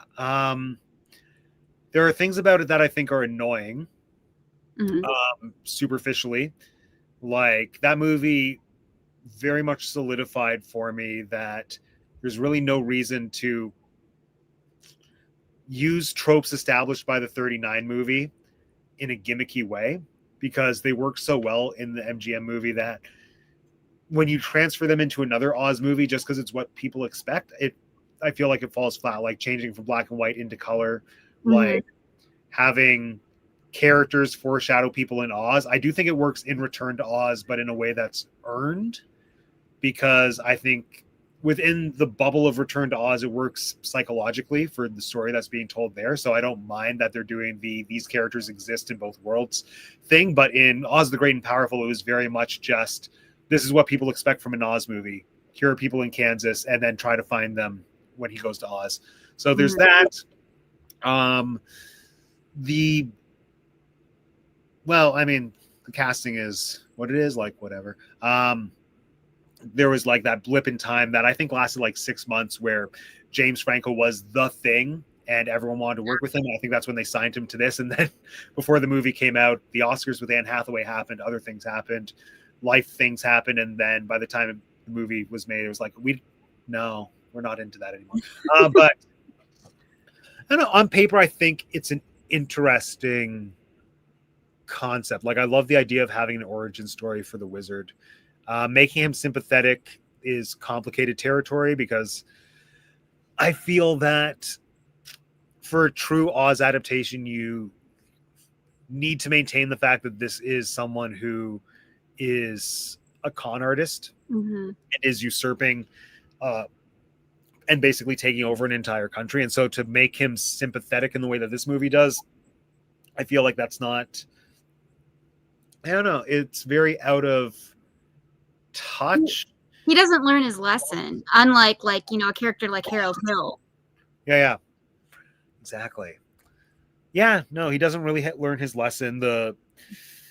I think there are so many seeds of an interesting movie there, and aesthetically, I love it.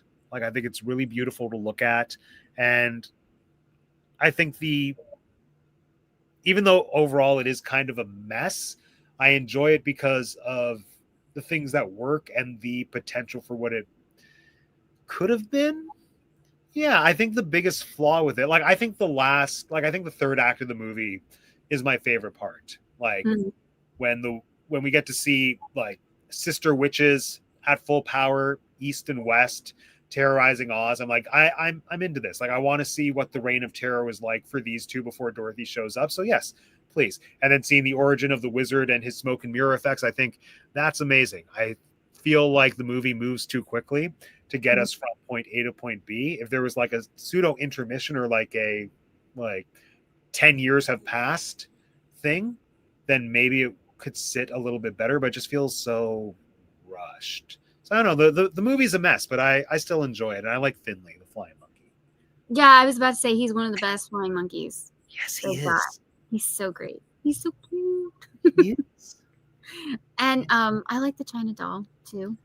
She's fine. She's cute. She does her job. I like seeing that country get representation in a movie because I remember it from the books.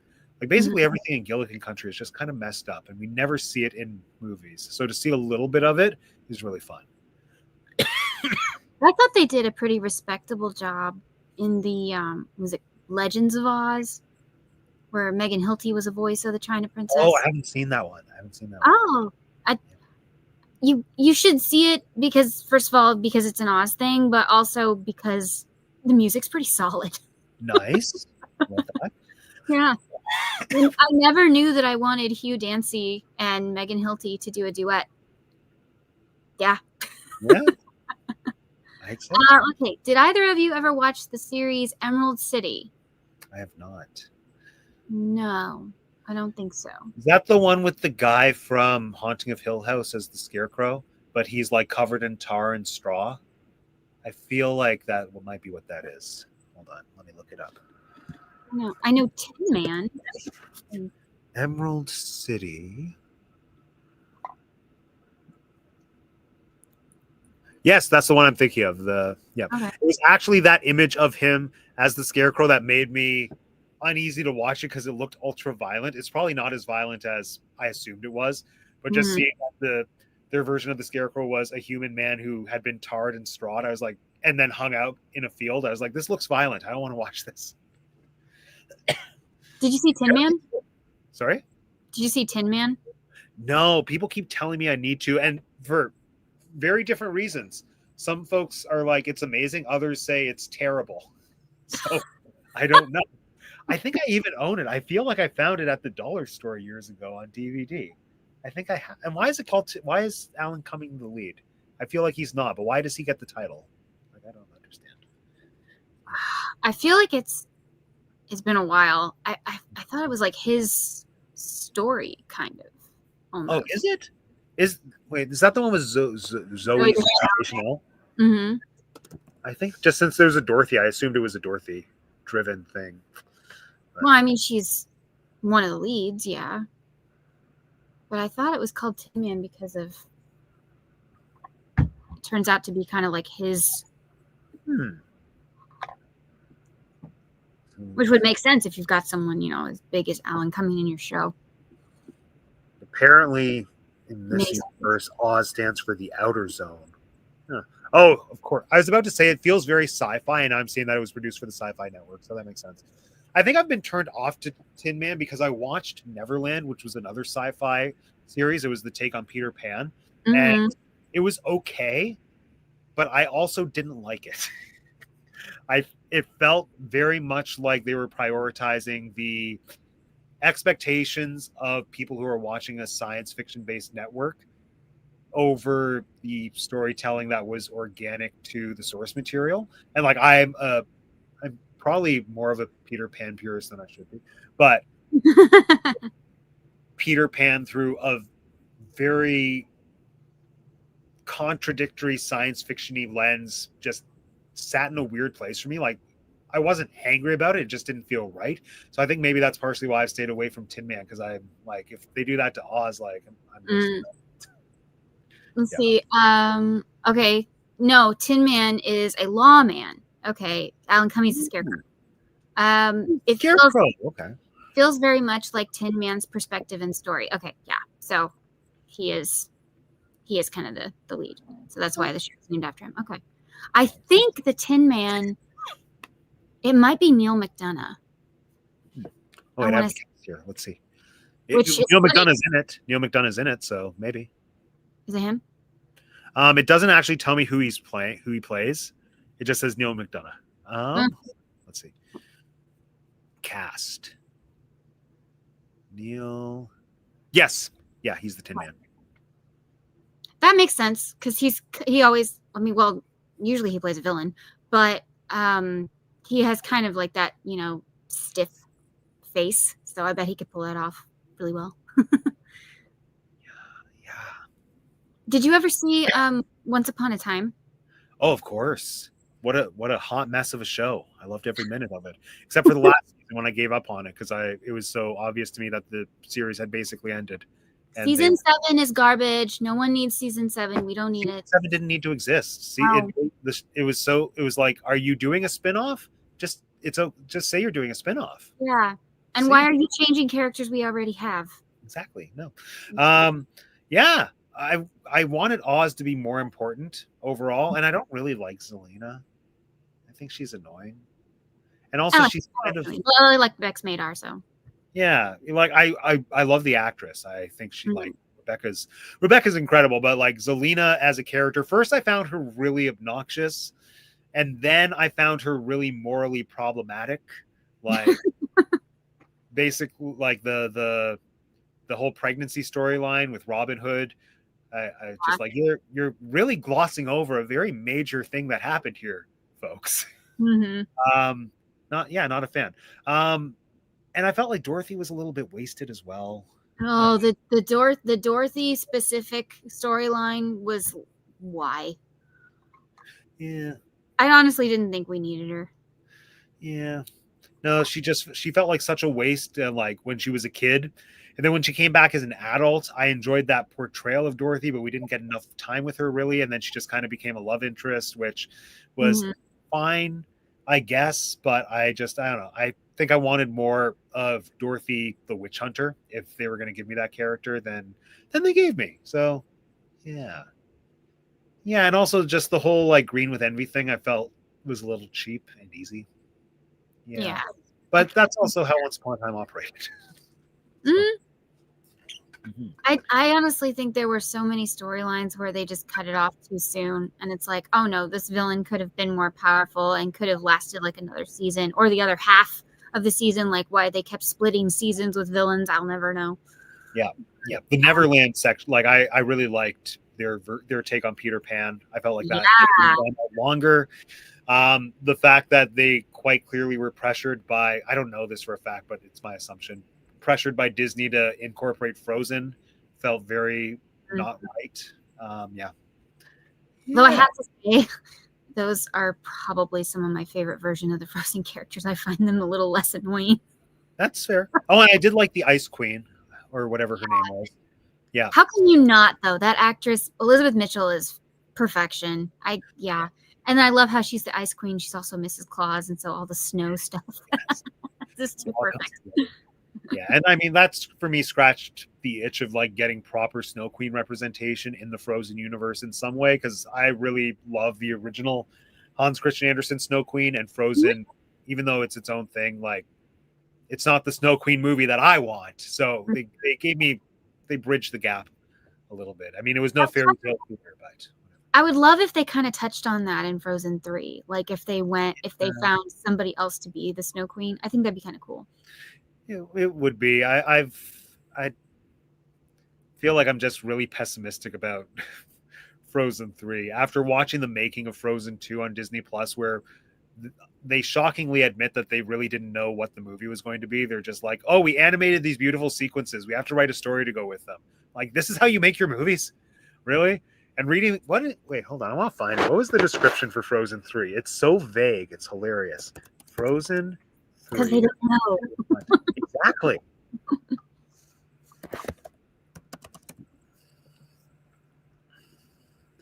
Here we go. Frozen 3 plot revealed. In this new chapter, witness the wedding of the century in Arendelle as Queen Anna walks down the aisle and joins Elsa on a new magical journey filled with unknown challenges. And what's even more exciting, the royal family is about to welcome a mysterious new member. That's not a plot synopsis. He's having a baby, and they're going on a new adventure. Mm-hmm. They don't know what this movie's about. Disney doesn't know what it's about. And if they decide that like the baby has powers, then it's like, okay, so basically every other version of, all of a sudden the child has powers and the parents don't. What do we do with the situation? Yeah. Send it to Elsa. But I would love if they brought in some original Snow Queen. That'd be so good. Awesome. Especially if like the Snow Queen wanted to kidnap the baby or something. I want villain Snow Queen. I know that Elsa was supposed to be that, then they changed the movie and it's fine. We got let it go. It's okay. But like, give me evil Snow Queen. That's all I want. I want villains again. I want villains to be villains again. Exactly. I miss classic Disney villains. Although ironically, I think Elphaba ruined that for us going forward. I think Elphaba has ruined classic villains for us now. Well, I mean, she existed to begin with, but she did. I think the perspective now of like, I think there was Disney at least has been leaning into this thing of villains either being surprises or being redeemable or being more nuanced, which is completely respectable on a case-by-case basis, but it's been at the detriment of engaging, interesting villains that are irredeemable, that can be just as fleshed out and just as well developed as characters, but they've passed the point of redemption, which is what I think most of the classic Disney villains were. And then when you have the wide success of Wicked, which is giving us a new perspective on like the template for the original movie villain, and then showing us, there's a justification, there's another side that's like pseudo feeding more into the Disney recent approach with villains of like, not everyone is truly bad, they're just either misunderstood or it's society, and like, yes, there are those things, but there are also bad people in the world. Like, true villains, give them to us. And it's okay if they don't make it. It's like, no, we can't show that to kids. It's like, well, you did, and then we grew up as adults and we're fine. It's really okay to show kids that not everyone makes it. Yeah. I think or people go to prison. It's okay. Like Hans I find fascinating because he's one of the worst villains morally, but he gets a free pass because he's pretty. Yeah. Like he was on the poster for the original Frozen, which I guess was supposed to be like a bait and switch thing, but he's there smiling with the rest of them. He's still in the merchandise. Like this man is a cold-blooded killer, but he's pretty, so it's okay. He doesn't get to join the ranks. Better song than Crystal. It's true. I think that's why they like felt they had to give him a song in the second one, is because it's like, we give you a really bad song. Absolutely. That lasts not even a minute. Rangers are better than people. Yeah. Yeah. And like, you don't even get to be you in the song. You're singing as Sven. Yeah. And I wish that, you know, going back to like the Oz stuff, I would say that I love Madame Morrible because they're not shying away from it. Yeah. Like they could easily make her more hidden and more, you know, less obvious and stuff like that. It's like, no, even in the first movie, you notice that she treats Glinda and Elphaba drastically different. Oh, yeah. There's got to be a reason. Like, she's got a hidden motive. We just don't know what it is. And I was really sad that the deleted scene on the train was cut. Because I actually think, or the train station, sorry, the one where Madame Morrible basically defends her against the dad. Yeah. I mean, how much more of a betrayal would that be if your like motherly figure defending you to your father who hates you turns on you? Mm-hmm. I mean, then you have, again, sorry, we warned you for spoilers earlier. Then you have two parental figures who have completely turned on you. Yeah. And even if you don't realize it. But I mean, yeah, I mean, it's so much more of a betrayal. And Glinda defends her too. Like Glinda and Madame Morrible stand there on the train track and are like, you know, you should be really proud of your daughter and stuff like that. And he goes, yeah, whatever, you know. And she's like, no, she's really remarkable. And he's like, great, you know. And, you know, Glinda's like, she's like, yeah, the wizard wants to see her. I mean, like, they're both defending her and he's just like, whatever. But clearly you can see it on Elphaba's face, like, oh, wow, y'all are defending me. This is so sweet. Mm-hmm. Yeah. How much more of a betrayal would that be if this woman who just defended you to the person who hates you turns on you all of a sudden? Mm-hmm. I don't know. I just think they should have left it in. I mean, it's less than 30 seconds of a scene. They could have left it in. Like maybe they just didn't want to animate Dulcie Bear in there. That could have been it. Because I think Dulcie Bear is like, I think someone is there wearing like a bear head or something. Or like there's, it could, yeah.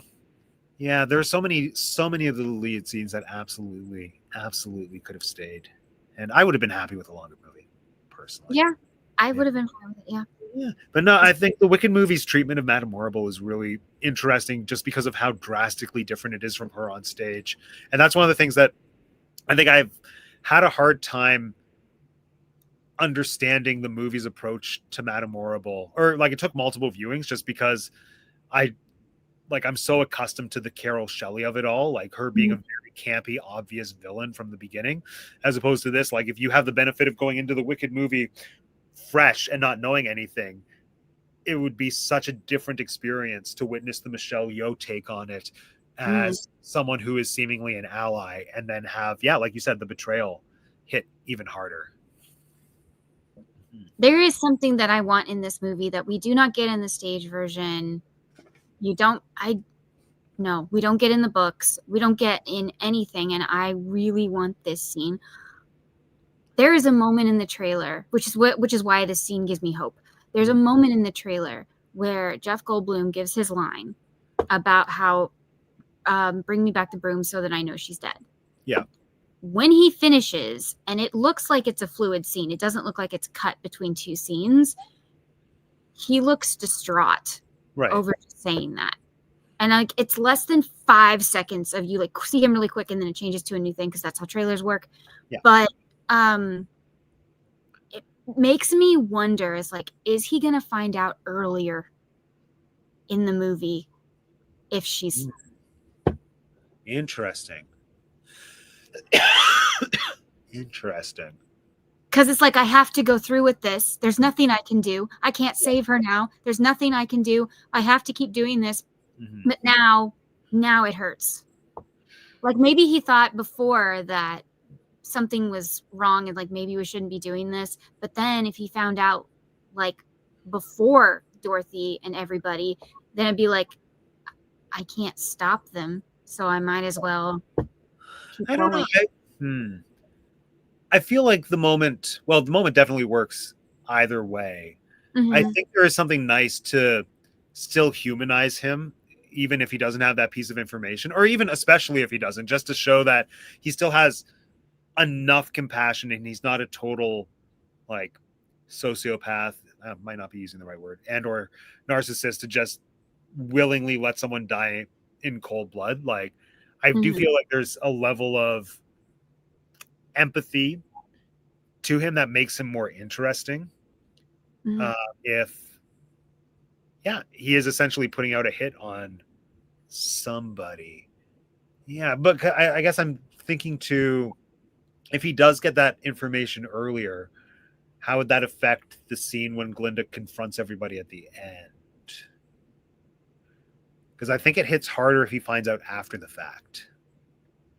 Because he does like say that he always wanted to be a father. Um, Mm-hmm. mhm, mhm, And mhm. then, should there be a scene where like you find out that Madame Horrible knew? Ooh, interesting. Interesting. Because that would make him even angrier, which Yeah. would motivate him to do the decision he makes at the very end. Because it's like, you knew? I mean, Right. yeah, I think that would be really interesting if you find out somehow she knew, Mhm, like she saw the bottle, or there can be something that we don't know as an audience, but we find out later that it's like, this is how she mhm, knew. That mhm. would work.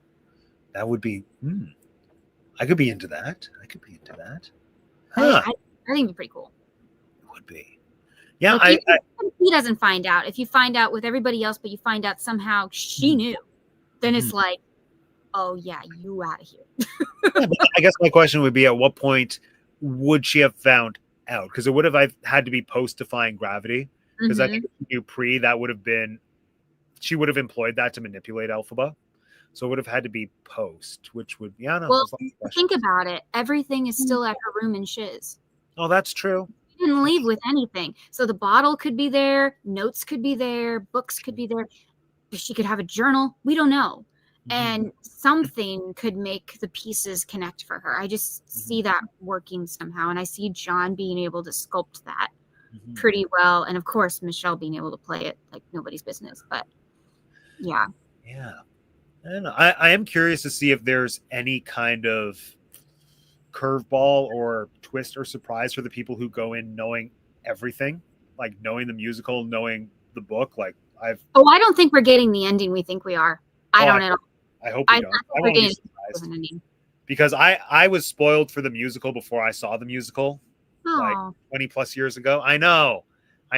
So I want the experience of being surprised at something in the Wicked universe. So do you think, because Steven Schwartz has said that he's working on something with Winnie Holtzman, other people have mentioned that it's like, yeah, there might be Oz projects. I mean, do you think they might do any more of the books, or I would take their own take on Oz, or whatever it is, like I just want the Wicked universe to continue expanding in a way that makes sense, I suppose. Mhm. I've tried many times to make it through this and I can't. And I think I've just accepted I never will, because it's so dense. I've tried reading it, I've tried listening to it. I can't do it. But my understanding is that the extended Oz universe is really interesting in Gregory Maguire's books. I don't know how much they would necessarily draw from it, but from folks who've read the books, I feel like I've heard Son of a Witch is quite good and could be good material. Um, it's yeah. it's dark, but it's Yeah. yeah, I don't know if they could rate that one PG. Okay. Well, I mean, but Winnie Holtzman took Wicked and turned it into, a PG musical, so maybe. That's true. And what's the one?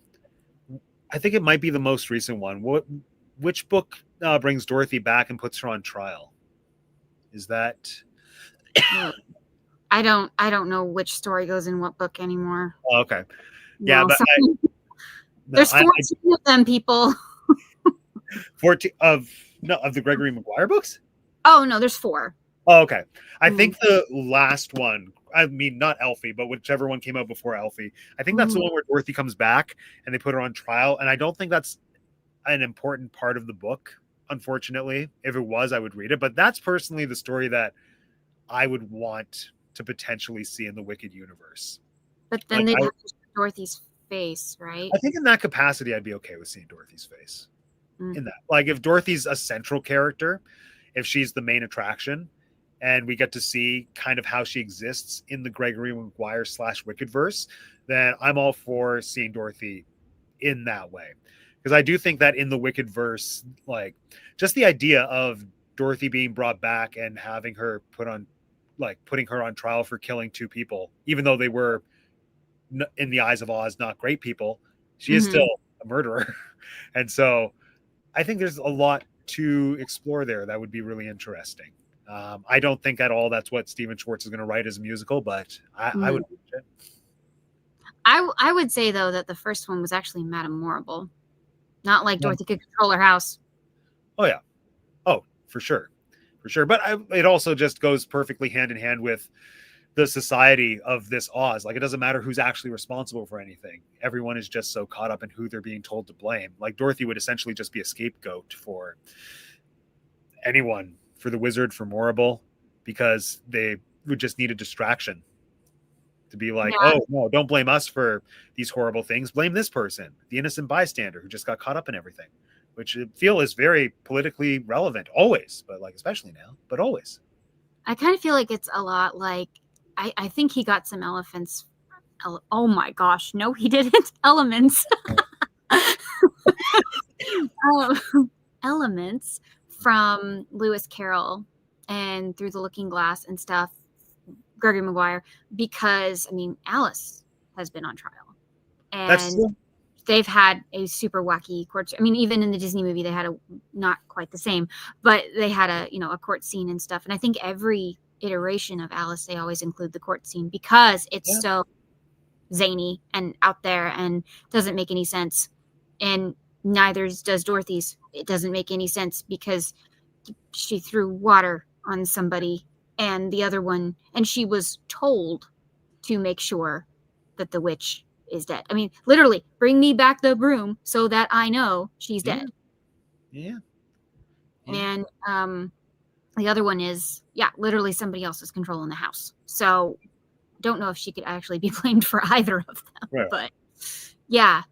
I want them to do more with the Oz world. Of course, I want them to respect both the Oz books and still the 1939 movie. Like, even if they take their own spin on it, just respect what it was. And I don't mind if we see Dorothy's face, because Glinda looks nothing. Ariana looks nothing like Billy Burke. Yeah. So, and all of a sudden Glinda's a blonde and you know her as a redhead. So, it's like we can detach the two. It's okay. Your audience is intelligent enough. Yeah. I think my thing with Dorothy and her face in Wicked specifically is that it's not, at least for me, it's less so about it not being Judy Garland and just more so that Dorothy is such a main character and such a prominent figure that I feel like showing her face in a capacity where she's not the main focus is more of a distraction. Than it. Yeah, and so that's why, like, if Steven Schwartz were to write my dream musical about Dorothy being put on trial, then by all means, show her face, because then we get time with her and with that character. But Dorothy, like, represents the entirety of a narrative that people know and have associations with, that the whole point of Wicked is to move you away from that. So I think if we show her face in the capacity of Wicked, like, if it's not super intentional in some way, then there's no point for it. I think it's, I don't know why my mind goes to when they made the Troy movie 20-ish years ago. They didn't want to show Helen of Troy which I think would have been a better choice artistically, because the idea of her is more interesting than the visual of her. The most beautiful woman in the world. Yeah, exactly. Like, and the most beautiful woman in the world, you can't put that on film. because it's subjective. So it's more powerful to just imagine her. But then the studio forced whoever directed that movie to like actually show her face. And so his trade-off was just picking an actress that no one had ever seen before. And she ended up being a lady who was a national treasure, which is fun. Yeah, but it's kind of the same thing. I think when an idea is bigger than a character, you lose a lot of power by just showing them to us. For those who don't know, in the stage version, Dorothy is a silhouette. Yeah. She is in the dress, though. She is in the blue dress. We never see the dress, though. We see the outline. If you sit in the right spot in the theater, I saw the dress, basically. Okay. The second time I saw Wicked, I was in an obstructed view seat in the boxes, like basically right next to the stage. And so my view of half of the stage was totally cut off, but like I was basically seeing backstage and everything. And I was in the one seat in the house where I was able to see the actress who was the Dorothy silhouette run on stage, and she was in like a full gingham dress. She was in a full Dorothy costume, which I didn't expect. That's awesome. Yeah. I feel like that's appropriate though, and even if you're never seen on stage, it's like if you can say it's like I was Dorothy, I was in the dress and everything. I mean, that would be great for the actress. So exactly. That has to be fun. Yeah. But so they show her parts through a scrim, and she's a really cool silhouette, and so that's why a lot of us, if you've seen on social media, a lot of us are freaking out because of the one shot in the trailer where she's holding the broom and we see that it's a shadow of Dorothy because it's like just like the stage version. Yeah. So that's pretty cool. And I understand why people are freaking out about that because it's a pretty great shot. So good for John for getting that in there. But he knows what he's doing. I'm excited. He's going to take over Joseph in the Technicolor Dreamcoat. Oh, that's getting a movie? Mm-hmm. And I think it's great. The only thing that could make it, go terribly, terribly wrong is if Donny Osmond doesn't have a cameo. But other than that, everything will be fine. Well, he has to be Pharaoh. He obviously has to be the Pharaoh. He is right now in Scotland. Yeah, exactly. So he has to do it in the movie. Mm-hmm. No, he should be Pharaoh. That would be great. The Joseph movie we have is already perfect, but I guess I'll trust him. John will do it. I think he'll do it. I think he'll do well, and he can even tell like more parts, from the actual Bible that which is pretty cool. And they can make new music. Why not? Andrew Lloyd Webber's still alive, so let's get him on more music quickly.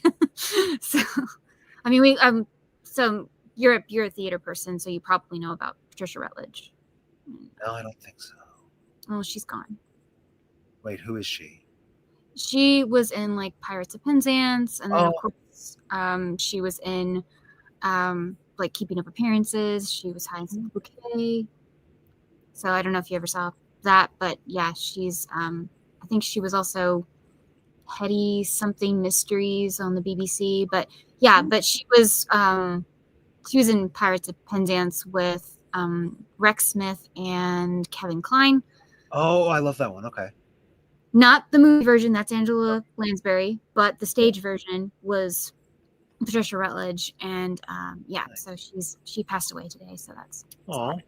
But she was another one that is like, y'all, you should have grabbed her to do more stuff. Like these people aren't going to live forever, so let's have them in more things. So Andrew has written a lot, though. He has. Yeah. I mean, not to say I won't lose Andrew, but like he's given us a lot.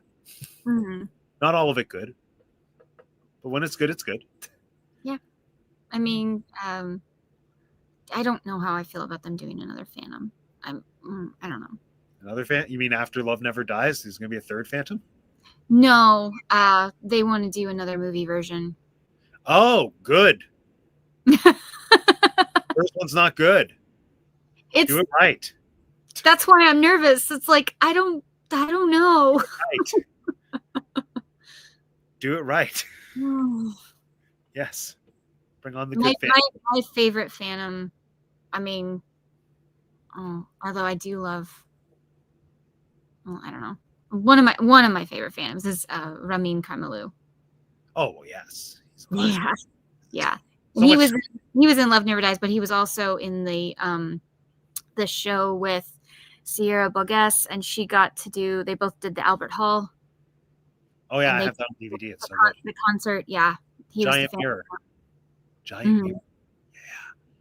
So good. So sorry, y'all. We got on a tangent. We're both theater people, so we got on a tangent. But yeah, I mean, okay, so The Wiz. Let's go to The Wiz. One of the best villain songs. Which one? No Bad News? No Bad News. Oh yeah, it's so good. I mean, it's so good. It's so good. I have actually please don't take away my Oz card. I have never seen the full Diana Ross movie. That's a shame.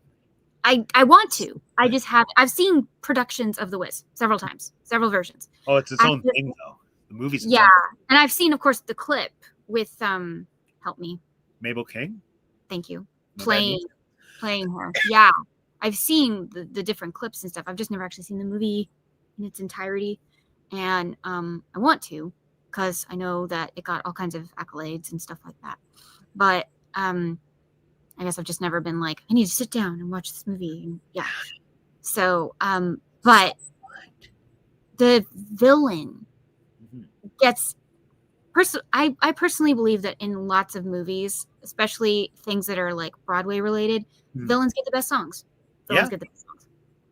And I think that's fair because, we're supposed to hate them. They might as well get a good song. Make us like them for like this much. And I love No Bad News. I think it's catchy. I think it's fun. And the costumes in the 70s version are crazy. Yeah. Really outside of the box. Costume design is beautiful. Like the fun thing with The Wiz is that all the surviving witches like have probably the best songs in the show. Well, He's on Down the Road is classic, but like the Witch of the North's song is one of my favorites. Like He's the Wiz is just really musically catchy and the storytelling in it is so good. Glinda's song, Believe in Yourself, is just this amazing anthem. Like all the music in The Wiz is just incredible. And the movie itself it's just such a brilliant reimagining of like Wizard of Oz, but also The Wiz. I mean, I was introduced to The Wiz through the movie. I've never seen The Wiz on stage. The closest I would have come would have been the NBC broadcast a few years ago. But The Wiz was introduced to me through the movie. Yeah, and I just always assumed that it was The Wizard of Oz taking place in New York before realizing that was a very brilliant choice made for the film specifically. Like it just exists in this beautiful, weird kind of post-apocalyptic New York City, and it's amazing. It's so good. It is a really good choice. And again, don't need the sepia tone because you've got the grittiness of New York, and that just kind of worked. And plus, I am going to say it, 70s cinematography, they all wanted to do that overlay of like extra gray on top of all of it. It was like a 70s thing. It's in pretty much every 70s production, every movie, every TV show. It's got that like layer of almost haze that just sits on top. But I will say what's really interesting with The Wiz is like that's what I've always associated with it visually. I just got the Criterion Collection, which is the remastered print, which is probably the same one that they did the anniversary screenings with recently, which I didn't get to see because we didn't get those in Canada. But the point is that visually, like in this specific remaster, the colors pop in such a vibrant way. Like it's visually stunning. It's so good. So good. Yeah. And I mean, you get to see young Michael Jackson, which is pretty cool. Yeah. And he's brilliant. So like it's a perfectly cast movie. Yeah. So, okay, you don't think Diana Ross is too old? I know that there's like two camps. I think anyone who, it's been interesting. I have a video on my channel where I like discuss that specifically, like the whole Diana Ross versus Stephanie Mills of it all. And just seeing the comments that still come in on that video are fascinating because yes, she is in theory too old to be a Dorothy, but the movie reworks the story in a way where like she is an adult. And like I said earlier in this chat, I think that's what I love about the movie is that it's showing us the same story through the lens of an adult going through this journey, and it hits just as beautifully, albeit very differently. And so many of the comments that I have on the video are people hating on Diana Ross saying like, Oh. it's a grown-up woman who's playing a role that belongs to a little kid. It's like, did you not watch the movie? In this universe, she's not a Mm. little kid. I mean, to be fair, Diana Ross, the actress, was in her like mid to late 30s playing a character that they say is 26 or something. Like, she's quite obviously not 26. So, but like, Mm. that's the thing. Like, I feel the people who really seem to hate on it don't seem to give it the grace of being its own thing. Like, if it was meant to, like, if Diana Ross was wearing pigtails and trying to be a 14-year-old girl, I would hate the movie. But that's not what it is. She is playing a adult who has Mhm. to do with adult things and goes through the Dorothy journey to deal with her very adult problems. And I think it's beautiful. And it's, yeah, I'm very pro Diana Ross. And people hate on her and say that her acting's not good. I think her acting is perfectly fine. I think she has some really beautiful moments, and I think she sings home Mm. gorgeously. Like, it's not Stephanie Mills, but only Stephanie Mills is Stephanie Mills, and only Diana Ross is Diana Ross. Yeah. I think one of the great things about several people who've played Dorothy, young or old, is that they still seem to find the innocence. And I'm not talking about the naivete. I'm talking about Mhm. that true innocence, which I think Dorothy is kind of supposed to embody, is that, art is beautiful kind of thing. Mhm. And I love how Judy Garland may have been around 16, 17, but you don't think of her that way when you're watching the movie. I think of her as much younger because I think she acts younger. And I think that was intentional, is that, yes, she is still a child. Mhm. And that's why when you think about Return to Oz, and if you want to think about it as a sequel, to me, it still works. Oh, Because, yeah. yeah, Judy Garland may have been taller and she may have looked different, but I think they were still acting around the same age. And I think that was intentional. Yeah. So, like, we may have not have her look like the little girl in the book, but she acts like the little girl in the book. I mean, she gets scared at like the silliest things, and he's like, okay, only a small child would be afraid of this. And yeah, so because there are moments, if you watch The Wizard of Oz really closely, it's like a 16-year-old would not care about this. And I'm not talking about a modern 16-year-old. I'm talking about any 16-year-old. It's like they wouldn't care. But a small child would be afraid of this. And to Yeah. me, that makes perfect sense. So Yeah. I think that Diana Ross playing a younger character, like she's okay, yeah, she's in her 30s and she's playing 26. Yeah. But I think that she still has the, for lack of a better term, youngness in her acting. Again, I've seen clips. I haven't seen a full thing, but I have heard her sing home, and I Yeah. have seen her do some acting in different scenes. And I do think that she has a like younger presence, even if she doesn't look it. You you can't go off of her looks. It's supposed to go off of her acting. That's what we're supposed to do anyway. So, And they also kind of draw attention to exactly that in the movie. Like, when she's, I was going to say in Kansas, but like when she's home at the beginning, in, I think it's Queens. Yeah, it's because she's north. Yeah, when she's at home with her family, um, like the one scene, the one discussion she has with Auntie M is just all Auntie M basically saying, you need to grow up. Like, you're too sheltered. You're living at home with me and your uncle. You should be teaching high school, not kindergarten. Like, go out, make friends. Like, stop cutting yourself off from the rest of the world. Like, go live it, be an adult. And that is very much like a point of which is another reason I think Diana Ross is so good in the movie, because the point is that she is an adult and it's about her having to embrace kind of what that is and being and doing that through the discomfort of being out of her element. Yeah, I do think that a big part of the Dorothy journey is a very innocent person being put into unusual, ridiculous circumstances that force them to survive.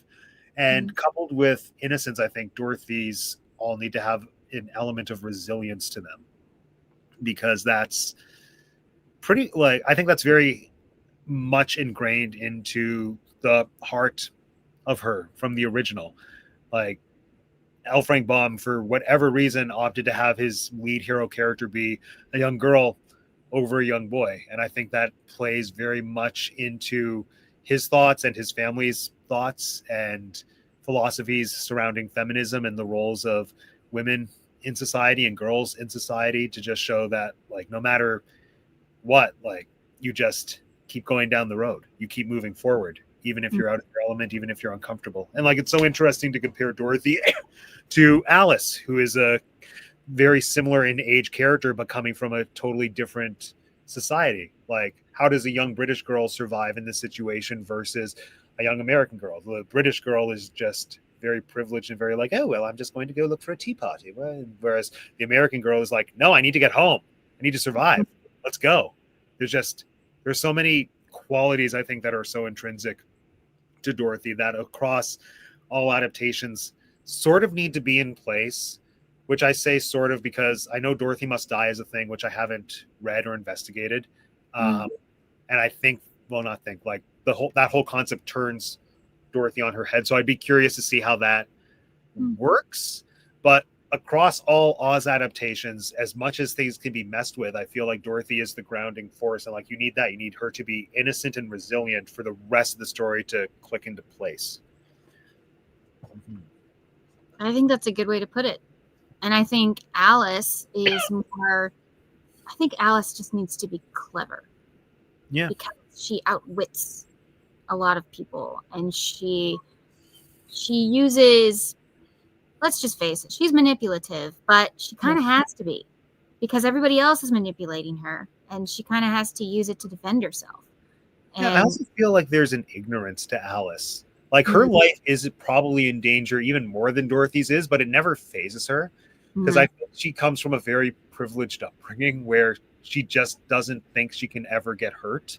And so that kind of becomes a self-fulfilling prophecy where, like, if you have that attitude and move through life that way, you probably won't get hurt, because that's just that's how it goes. But like, Dorothy is a Kansas farm girl. Like, she survived a twister. Like, she's a survivor. There's just such a marked difference between the two of them, which is interesting. Okay, so speaking of never being able to get hurt, do you think Glinda is going to kiss Dorothy's forehead? Because I don't. No. I think that's such a niche thing from the book that, no. I don't think the Wicked verse dabbles in the bomb of it all enough for that to be any type of Easter egg for them to throw in. Like, I know Billy Burke does it, and I think that little Easter egg in that movie is the most that we'll ever get of the forehead kiss. I think in that context it works, though, because first of all, the presence of both Glinda and the Wicked Witch compared to Dorothy, Glinda is more motherly. And so, she holds her back and protects her, and, giving her the little kiss on the forehead and stuff just seems like something that particular Glinda would do. Versus this one, who even Ariana Grande has said in a couple of her little written interviews that, like, she's just annoyed with Dorothy. Yeah. So I don't think she'd do anything. It's like, just get out of here. Goodbye. Go. Yeah. No, and I, like, in that same interview, I think, doesn't she pretty well outright say that she's just putting her on the road to draw it out? Like, she just needs to take care of her in some capacity, even though there is the train still. Yeah. Just like, and I feel like Dorothy, and I'm kind of hoping they go with this idea, because I feel like in the Wicked verse, Dorothy is a poor little pawn. Oh yeah. She was a pawn for Morrible, she's a pawn for Glinda, and she's a pawn for the wizard. Yeah. And they even stuck the shoes on her. Poor thing. So, she doesn't want the shoes. and then when the witch, in the 1939 is like, give them to me, she's like, I can't. She wants to, but she can't. And so, yeah, and even when the witch tries to take them, she's like, no, yeah, I can't. And so, yeah, I don't know. I feel bad for Dorothy. Oh yeah, Dorothy didn't ask for any of this. No. Oh, got swept up in it. I kind of like that one scene in the one. I don't really like her portrayal in Once Upon a Time. We talked about that. But I like the one scene where she gets mad at Glinda because she's like, I didn't want any of this and stuff. And it's like, yeah, she didn't. It's true. She didn't want her house to go flying. She didn't want to end up in this magical world, and no one asked for the slippers. Yeah. Well, that's, I think that's just the key and the heart to Dorothy, is that she's not special. She's just the most average person thrown into the most unaverage situation. But that is what essentially makes her special, is because she's relatable. Like, she's not a chosen one by any means. There's no magic. All she is trying to do is get home. And by doing that, I don't know, she learns a little bit about herself, and she perseveres just by merit of being a decent person. I think there's something really, I think that's why she's such an endearing character. Yeah. And the other thing is that, like, you kind of know that Glinda's, well, in the Wicked verse, she is using her, and the wizard is using her because they, like, don't mention the train. They don't mention the red brick road. Who knows where the red brick road leads? And because she can't meet the people she needs to meet if she's on a train. Yeah. And I feel like everybody knew that Scarecrow, Tin Man, and Cowardly Lion would be maybe not the Cowardly Lion, but Scarecrow and Tin Man. I feel like they thought maybe she'd need help or something, and so it's like, oh, I know where they are. And I'm so interested to see how the movie addresses that. Yeah, because it just glossed over so much in the stage show, and like I can't reconcile or understand how Bach or Fiyero, like, where their heads are at for that of the narrative.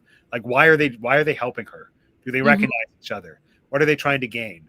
Like, why is so many questions. I'm so interested to see how the acting goes out too. Like, for instance, Bach is this happy-go-lucky character, and he's, for the most part, he's a pretty jolly fellow. He ain't gonna be jolly. So I'm very interested to see the, like, more serious, angry acting, because he's not gonna be happy and heartless. So and then the other characters, I mean, I don't know if we'll learn anything about the lion. Who knows if the lion can talk? Or no, well, maybe he can, but doesn't know how. Because he kind of sequestered himself in the forest, and all the other animals were gone, and he grew up by himself. That's true. So I wonder if it's going to be like one of those things where, kind of like what the deaf man heard, all of a sudden, at the very end, he says, it's like the fastest court case ever answered with 2 words, and he speaks for the first time. I wonder if it's going to be one of those moments where, like, the lion is going to help some way or save somebody by, like, he speaks, and it's like, And that would be a really interesting way to, like, stop a character, like maybe Morable's about to do something and the lion speaks and she's like, what? Well, he would have to have some kind of form of communication to be able to, like, commune with Dorothy and everyone, to just for the logistics of, oh, let me come with you to the Emerald City. Otherwise, it's just a cat following them, which I'm, like, happy to have a cat following. Well, you're a cat person, yeah. But again, whether or not the movie will show us that, like, there are just so many question marks with regard to the Wizard of Oz side of it all, and how those 2 worlds are going to meet. I at least want to know Fiyero and Bach's decision on, like, why they decided to help the girl and what their motives are behind it. One of them, you can guess what their motive is, but the other one, I don't know. I'm not sure. I'm also really fascinated to see what their costumes are.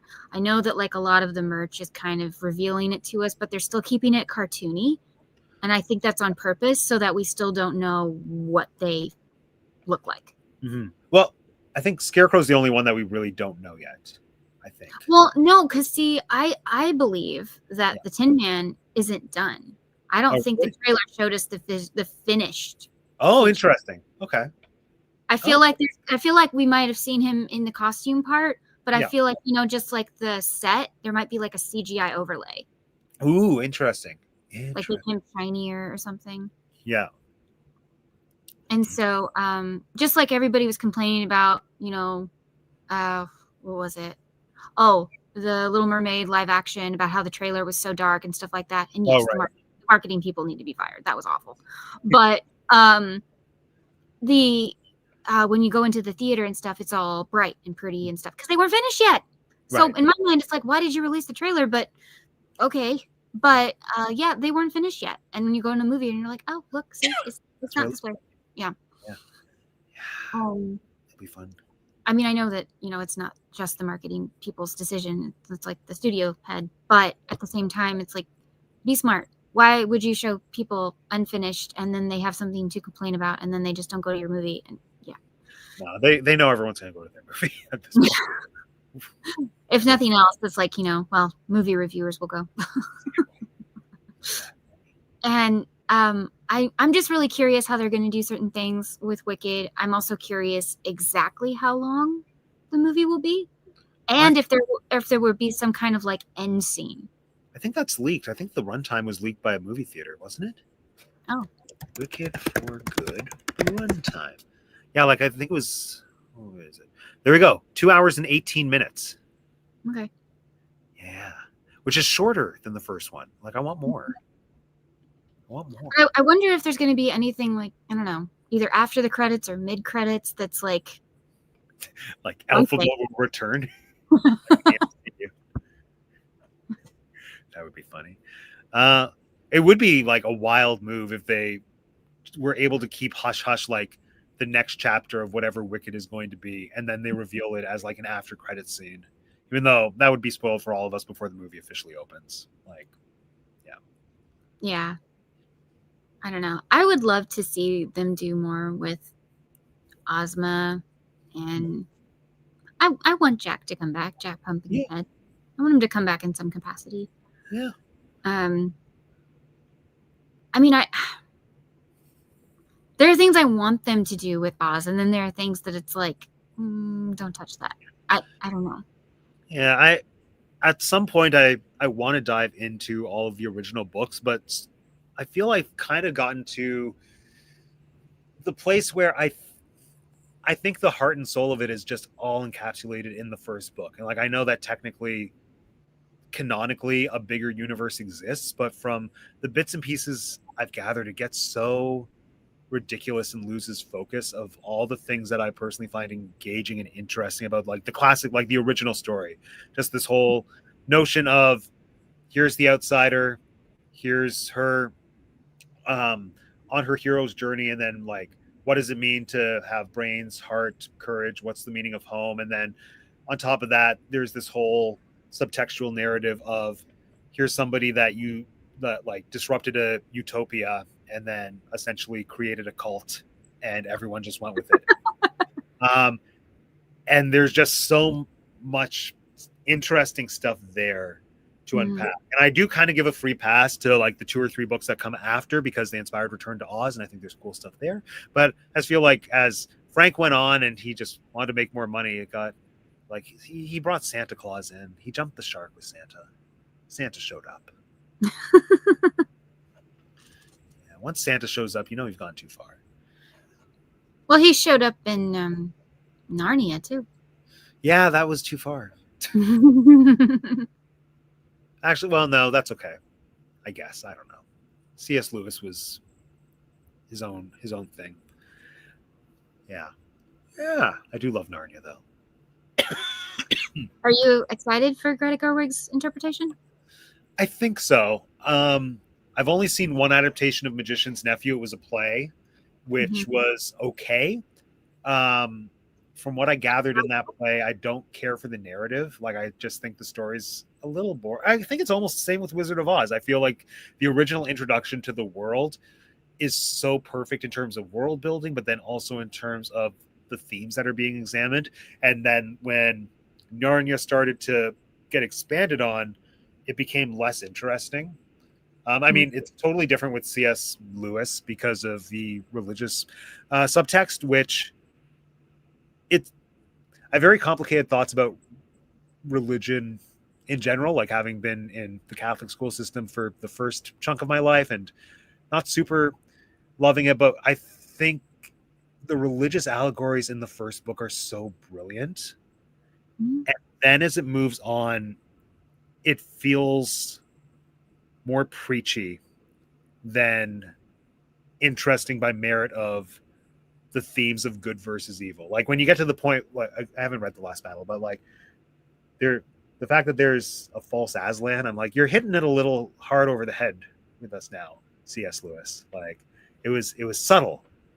Well, I guess it wasn't subtle, but like the first book, it was about like the bigger themes of good versus evil. But now it just feels like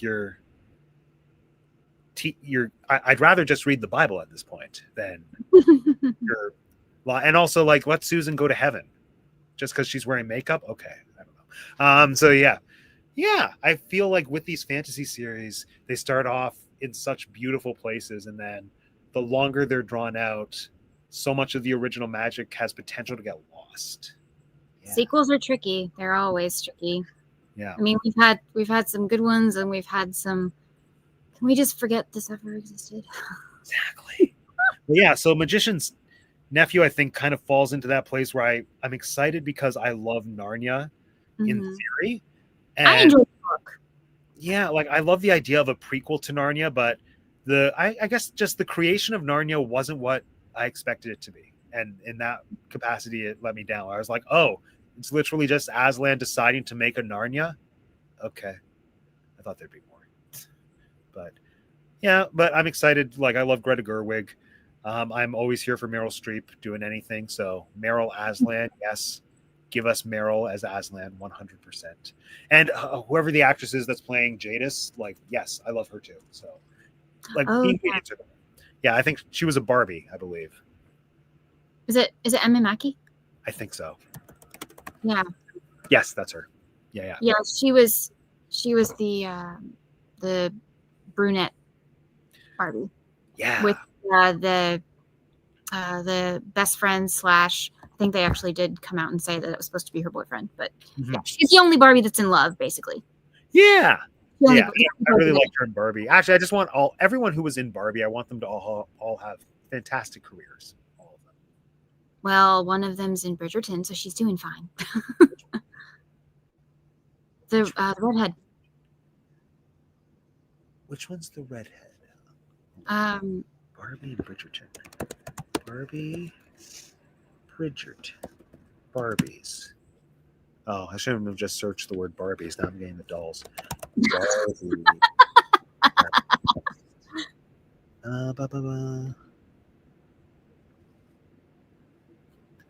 Harry Neff? Dr. Barbie?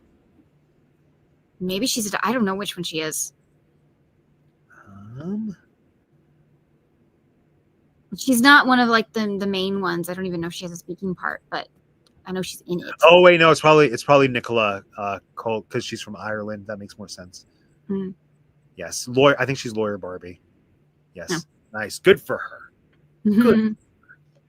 Yes. Oh wait, is she that girl from Bridgerton? Oh, nice. Okay. Yeah, she's Penelope. Yeah. Oh, amazing. Yes, good. Give all the Barbies and all the Kens all the work. All I want. Especially, wait, which one's my favorite Ken? Kingsley Ben-Adir. I love him. Mostly just from Barbie, but the Bob Marley movie was so good as well. I want him. He's so good. He's so good. Yeah. Give all the Barbies work. But what was it called? Oh yeah. So yeah, Greta Gerwig. Good. Do Narnia. Love it. Just don't do the last. Actually, no. I want someone to do the Last Battle just to see what a mess it would be. I think Last Battle is the only Narnia book that's never been adapted in any capacity. So that just fascinates me. Even the BBC? No, BBC ended at Silverchair. Oh yeah, you're right. Because they don't want to show the Pevensies die in a train crash. Yeah. Sorry, spoiler alert for everyone who hasn't read the book. Yeah. They all die, and Susan doesn't get to go to Narnia heaven because she likes makeup and boys. Kind of misogynistic. I think that's the other reason too. They're like, we can't Actually, really spin this. it goes a little deeper than her just wearing makeup, but yeah. Oh, really? Okay. Mm. Maybe one day.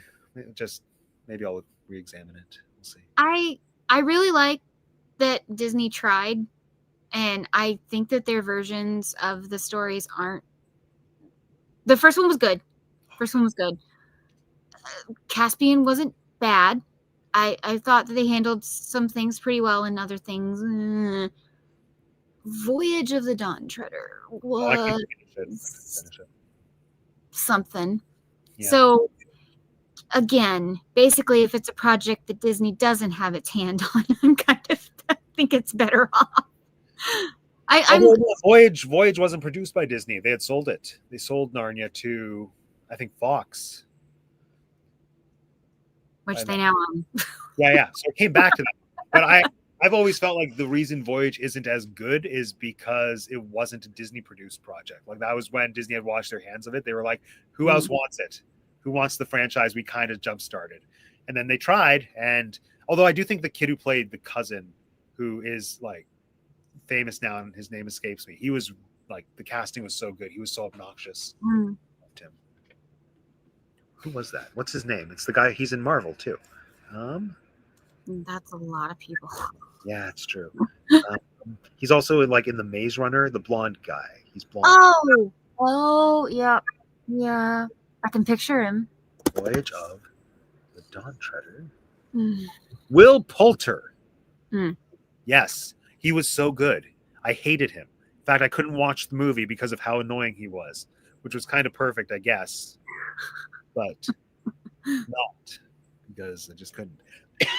So yeah, Narnia. Good luck, Greta Gerwig.